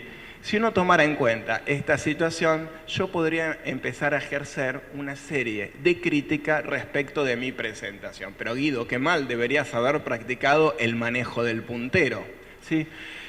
Y esta actitud disfuncional, podría decir Beck, si yo ya me deprimí, podría volver a instalar el ciclo depresivo, ¿sí? Esta es la hipótesis teórica que tiene Beck. Pero, ¿qué es lo que ocurre cuando se investiga esta hipótesis? Hay unos datos muy interesantes. Distintos investigadores, entre ellos Ingram, van a hacer una revisión de si las personas que estuvieron deprimidas presentan o no actitudes disfuncionales. Y esto es un dato muy pero muy interesante. No hay diferencias respecto de las actitudes disfuncionales entre las personas que estuvieron deprimidas y aquellas que no. Entonces, no se puede explicar la recurrencia en la depresión a partir de estas actitudes disfuncionales. Entonces, ¿cómo explicamos que las personas vuelvan a deprimirse? ¿Por qué es tan importante entender por qué las personas vuelven a deprimirse? Porque ellos lo que están pensando es en generar un tratamiento para la depresión recurrente. Es decir, como el paciente este que se deprimió ya 3 veces, sabemos que tiene un 90% de probabilidades, además de decirle váyase tranquilo, solamente tiene el 90% de probabilidades de que le vuelva a ocurrir, la idea es poder ofrecerles un tratamiento que puedan enfrentar las recurrencias. ¿Sí? Entonces, acá hay una serie de estudios que no vamos a poder presentar por ausencia de tiempo, que lo que van a intentar captar es qué es lo que hace la terapia cognitiva para que las personas no se vuelvan a deprimir. Y lo que van a encontrar es una idea, 5 minutos, que ya fue planteada por Beck, que es el concepto de descentralización. ¿Qué quiere decir este concepto de descentralización? Descentrarse implica ver a los pensamientos solo como pensamientos y no como la realidad. Si ustedes toman la propia experiencia de ustedes de cuando en algún momento se sienten mal, van a ver que hay como uno no es que dice pienso y puede que no sea verdad. Pongan un ejemplo sencillo. La pareja de ustedes no está llegando a la cita y pasó media hora. Uno no piensa si está muy ansioso, bueno, probablemente se haya retrasado, probablemente la conexión de celular funciona tan mal que no logro comunicarme. Muchas personas empiezan a pensar catastróficamente y se empiezan a sentir muy pero muy mal. ¿Esto con qué tiene que ver? Como tomar a los pensamientos como la realidad. ¿Sí? La emoción, esa negativa que perciben, es por la dificultad de descentrarse, ¿sí? Tomar a la realidad no como una hipótesis. Entonces, ellos lo que van a empezar a pensar es, para poder realizar un tratamiento para la depresión recurrente, tenemos que lograr algún tipo de técnica que pueda ayudar a los pacientes a descentrarse. Y la técnica que van a concebir como útil para esto, Cristian, es el programa de reducción de estrés de Jon Kabat-Zinn, al que ya hizo mención Eduardo. ¿Qué es de alguna manera el programa de reducción de estrés? Son una serie de técnicas del sistema panindio general. ¿Sí? ¿Qué quiere decir esto? Algunas prácticas de yoga, ejercicios de las distintas formas de budismo. ¿Para qué? Para que las personas logren descentrarse. El programa de reducción de estrés sería de alguna manera como un entrenamiento en budismo para occidentales. ¿Sí?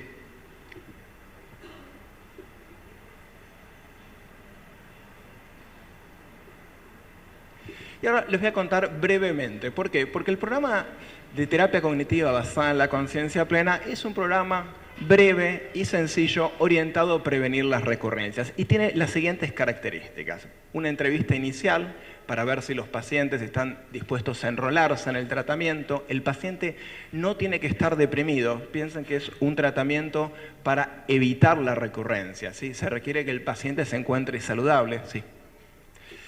Y son sesiones de 2 horas y media en la que se le entrena al paciente en técnicas de meditación y técnicas de la terapia cognitiva estándar.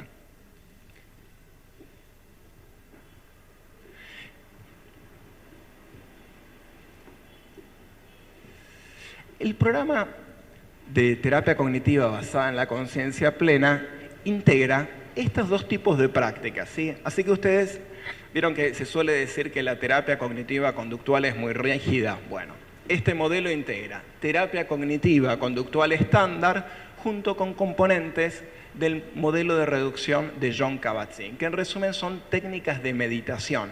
¿Cuál es el objetivo? El objetivo es que el paciente pueda descentrarse de esos pensamientos que en personas con depresión se vuelven muy pero muy peligrosas. Parte del modelo de tratamiento toma muchas categorías de la investigación de la ciencia cognitiva y de la psicopatología, como es el de la rumiación. Entonces, lo que de alguna manera este modelo intenta integrar son, por decirlo de alguna manera, lo mejor de los 2 mundos.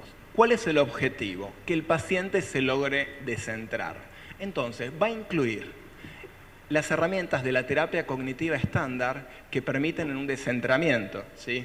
Cuando se discute desde la terapia cognitiva estándar un pensamiento automático y se pone en evidencia, es una forma de distanciarse. Y cuando se lleva a cabo una práctica de meditación que tiene el foco en cómo fluye nuestra conciencia y cómo se nos aparecen los pensamientos, es otra forma de distanciarnos y de centrarnos de la experiencia. ¿Qué quiere decir esto? Ver un pensamiento como un pensamiento. ¿Sí?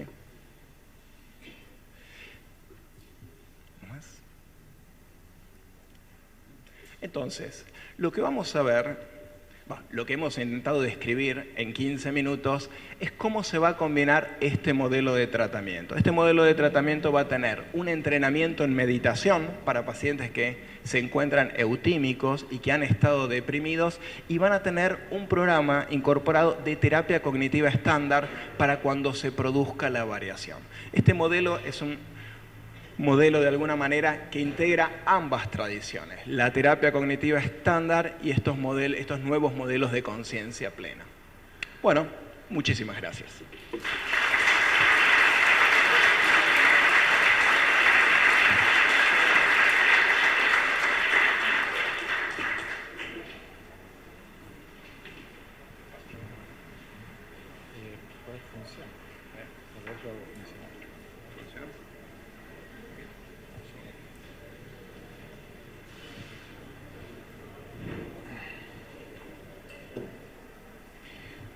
Bueno, ahora me presento a mí mismo. Mi nombre es Cristian Garay y también voy a ser modesto, no solamente docente de la casa. La idea mía es presentarles rápidamente algunos conceptos básicos, también en 15 minutos, como estamos haciendo, acerca de... Esto sí va a terminar en catástrofe. Acerca de la... Gracias, Eduardo.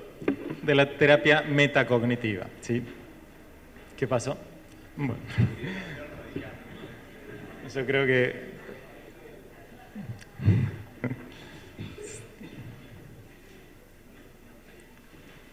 Ahí estamos. Bueno. Vamos a esperar, aceptando tal cual es la tecnología.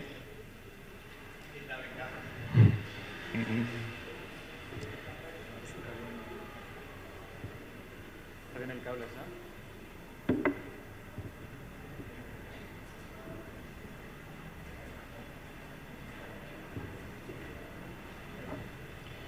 Bueno, ahora sí. Vamos entonces a comenzar, les decía, con algunos conceptos centrales de la terapia metacognitiva. Ustedes ahora se dan cuenta por qué nos dedicamos a la psicología y no a la ingeniería. Dentro de lo que es la terapia metacognitiva hay un concepto clave, ya desde su nombre, que justamente alude a la metacognición. ¿Qué es la metacognición? La metacognición puede definirse muy sencillamente como todos los procesos... Bueno... Listo. Muchas gracias. Todos los procesos metacognitivos, todos los procesos involucrados en el monitoreo, la interpretación y el control de la cognición misma. Es algo así como habitualmente se define la metacognición como los pensamientos sobre los pensamientos. Y va a estar muy relacionado con lo que estuvieron presentando los colegas, porque justamente hablaron mucho acerca de la actitud respecto de los pensamientos, respecto de la experiencia, respecto de las emociones. De lo que se denomina habitualmente a los pensamientos se los engloba dentro de lo que sería la experiencia interna. La perspectiva metacognitiva debe ser desarrollada por un autor llamado Adrian Wells, que publica su manual bastante recientemente. Uno de los datos interesantes es que cuando recién comenzábamos con el curso respecto de las innovaciones en los tratamientos cognitivo-conductuales, el manual, digamos, de terapia metacognitiva recién estaba saliendo a la luz. Se creó un tratamiento bastante reciente. Igualmente, la investigación que viene haciendo Wells, junto con Matthews y otros investigadores respecto del rol de la metacognición en los trastornos mentales, tiene muchos años más, ya desde de mediados de los 90. Es un modelo, digamos, centrado en lo que es el procesamiento de la información. Un poco la idea del modelo metacognitivo es justamente evaluar qué aspectos de la cognición no han sido considerados por los tratamientos cognitivos denominados estándar, los primeros modelos cognitivos. La terapia cognitiva de Beck, la terapia racional emotiva de Albert Ellis.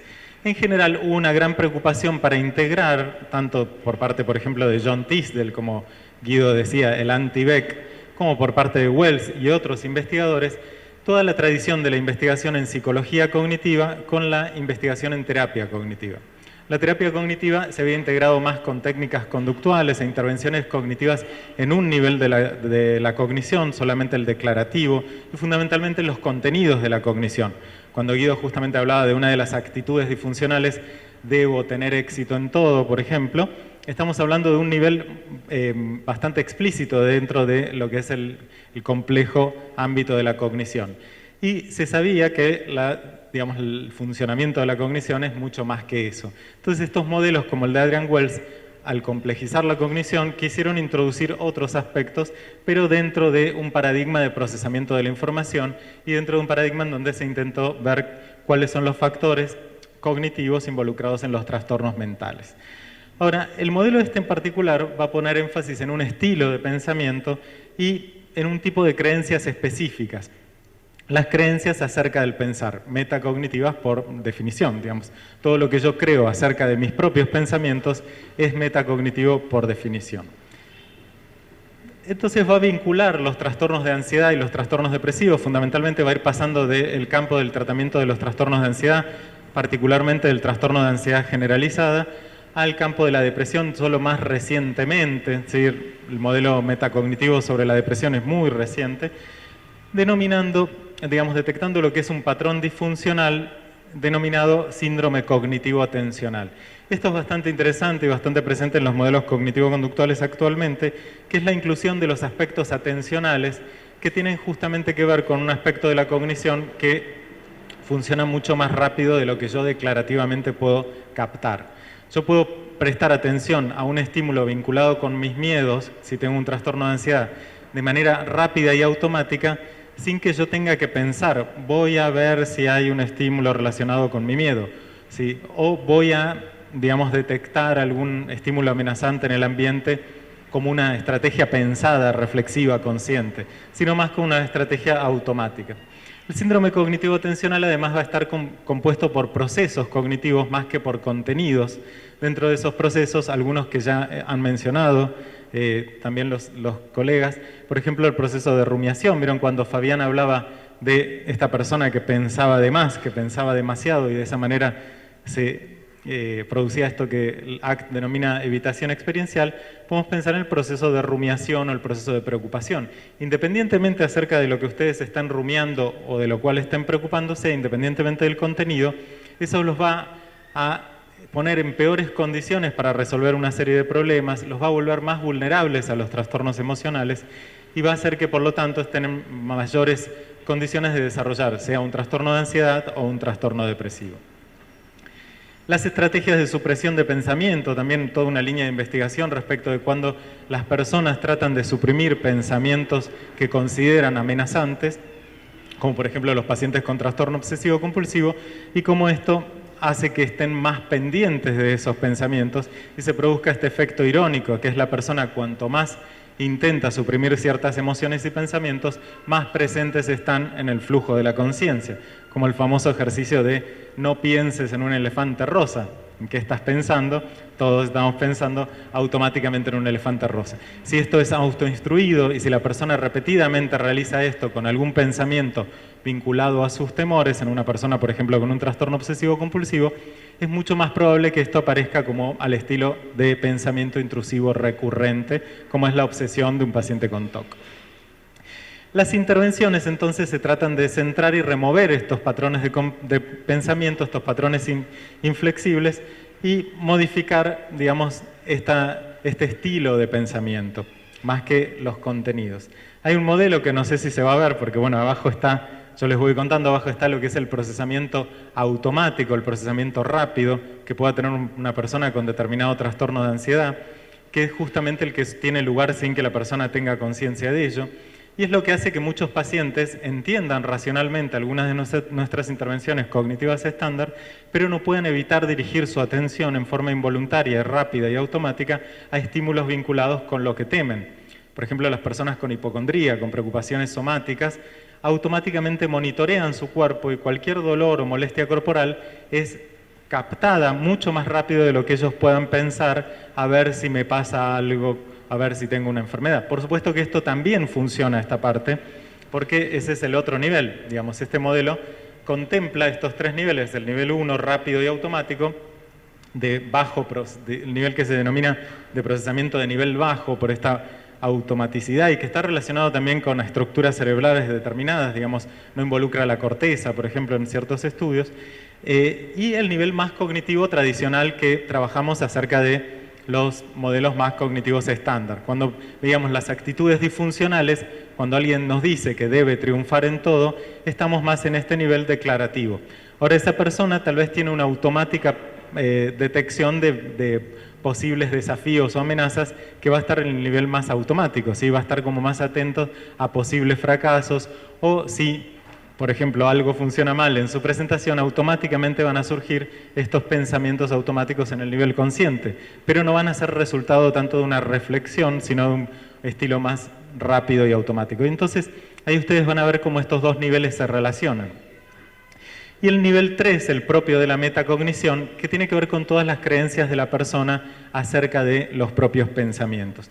Los pacientes desarrollan en este sentido ideas positivas y negativas sobre la rumiación, sobre la preocupación, y consideran que es poco responsable, por ejemplo, no preocuparse frente a tal evento, es muy negativo no analizar una y otra vez tal situación en busca de qué es lo que hice mal. Digamos, entonces todas estas creencias que valoran ciertos procesos cognitivos disfuncionales los ponen en mayores condiciones de desarrollar, digamos, justamente este síndrome cognitivo atencional. Acá, por ejemplo, un típico pensamiento automático que no van a ver los que están más atrás, le dice: sin darme cuenta me focalizo en las sensaciones corporales. Y en el nivel más del estilo cognitivo, algo malo está pasando, no puedo controlarme, voy a enloquecer. Pensamientos típicos, por ejemplo, de una persona con un trastorno por pánico o un trastorno con ansiedad generalizada. Y en este nivel 3 que yo les mencionaba, clínicamente aparecen este tipo de frases. Es importante pensar mucho en mi salud, digamos, sería una persona descuidada si no lo hiciera. Debo estar atento a mi cuerpo, debo controlar mis pensamientos, no debo pensar nada malo. Si pienso mal, me voy a enfermar. También ideas negativas sobre estos procesos. Si me preocupo demasiado, el preocuparme demasiado me va a hacer daño, que es una idea muy común, muy divulgada socialmente. Vieron que las personas dicen: el que piensa mal, mal acaba, ¿no? Entonces también una idea de que pensar negativamente es algo de lo cual me tengo que ocupar. Y entonces ahí se movilizan muchas veces estrategias de supresión de pensamiento contraproducentes, irónicas, y también estrategias de fracaso constante en el control del propio pensamiento. Como dicen los autores de ACT, el control es el problema. Cuanto más quiero controlar los procesos mentales, más fracaso en esta tarea. Por eso las estrategias de aceptación son interesantes en este sentido. Igual la terapia metacognitiva presenta ciertas diferencias que después en la mesa vamos a ir discutiendo. Solamente les quiero mencionar un par de técnicas que son afines en algún sentido y diferentes en otro a las que estuvieron presentando los colegas. Una es las técnicas de entrenamiento atencional, en donde justamente no se busca que la persona ponga la mente en blanco, sino que justamente quite su atención, es una técnica, como dice su nombre, de entrenamiento atencional, de sí mismo, y por ende corte de esto, digamos, lo que es la rumiación o estos procesos, quite su atención y la dirija a estímulos externos. Si nosotros hacemos un ejercicio y nos concentramos, por ejemplo, en los ruidos de la calle, no vamos a poder estar analizando todo el contenido de esta clase, ¿sí? Si a ustedes les llama atención algún sonido en particular, y justamente eso es lo que va a interferir con la actividad conceptual, que en una clase es muy necesaria, pero que en la rumiación o en la preocupación es patológica, es contraproducente, en el sentido en que exacerba el sufrimiento y lo mantiene. Y otra técnica que es importante en este modelo, que son las técnicas de atención plena o mindfulness desapegadas, que justamente intentan, digamos, que la persona pueda tener una percatación objetiva de un pensamiento o creencia, que pueda tomar a los pensamientos en el flujo de la conciencia sin desarrollar una actitud activa de análisis conceptual o de juicio negativo o positivo sobre el proceso cognitivo que está teniendo lugar o sobre los contenidos de la cognición que aparecen. Si a mí me aparece el pensamiento voy a tener un cáncer, que no me asuste por haber pensado eso y que no empiece a luchar contra ese pensamiento, como le pasa muchas veces a los pacientes con TOC. O si se imaginan haciendo algo negativo, ¿sí? Me voy a tirar, viene el subte y me voy a tirar cuando venga el tren, pensamientos intrusivos típicos que perturban a las personas con TOC. poder contemplar ese pensamiento como un mero evento en la mente, digamos en el teatro de la conciencia, si ustedes quieren, y no como algo que hay que controlar para estar seguros o que debo mantener a raya o debo suprimir para estar en condiciones de seguridad. El desapego se refiere justamente a la desconexión de cualquier actividad conceptual o de afrontamiento, o sea, es decir, fomentar la actitud de que frente a estos procesos cognitivos no hay que hacer nada. Este es el cambio de actitud metacognitiva. Yo tengo una actitud completamente opuesta a la que, voy a proponer una actitud completamente opuesta a la que desarrolla un paciente con un trastorno depresivo o ansioso. Y separar la definición o conciencia del sí mismo, digamos, de los pensamientos, o sea, ser quien percibe el pensamiento y no definirse a sí mismo por los pensamientos, algo que también tiene algunos aspectos en común con algunos planteos de ACT. Dentro de la conciencia plena desapegada podemos ver algunas particularidades y diferencias con otras formas de mindfulness.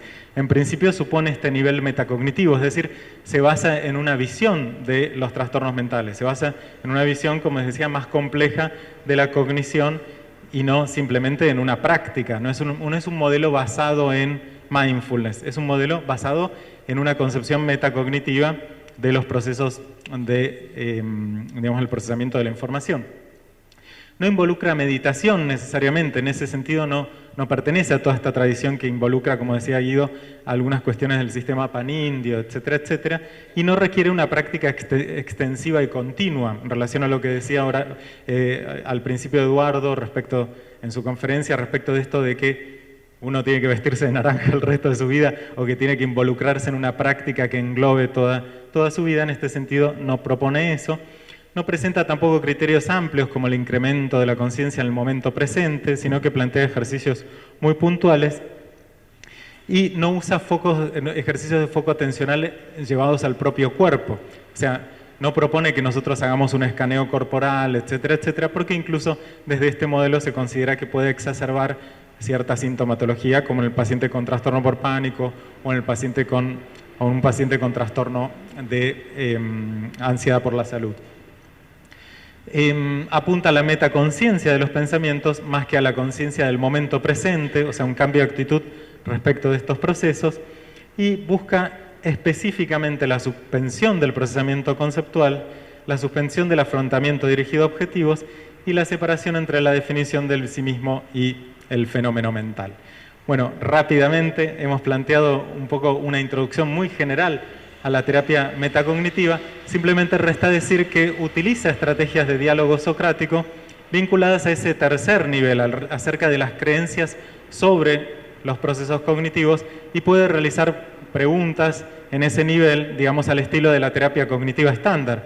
O sea, cuáles, por ejemplo, son las ventajas de practicar esto, cuáles son las consecuencias de rumiar demasiado sobre una idea, cuáles son las consecuencias de focalizarte en tus sensaciones corporales. Podrías verte a vos mismo como un observador de tus pensamientos.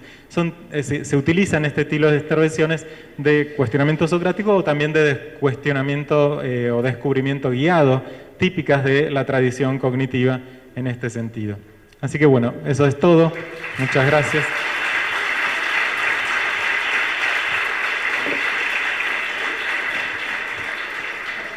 Bueno, si alguien quiere ir al baño, vamos a tardar 5 o 10 minutitos en organizar ahora la segunda mesa, donde vamos a discutir el futuro de las terapias cognitivo-conductuales, así que con ese apasionante título, espero verlos en 5 o 10 minutitos.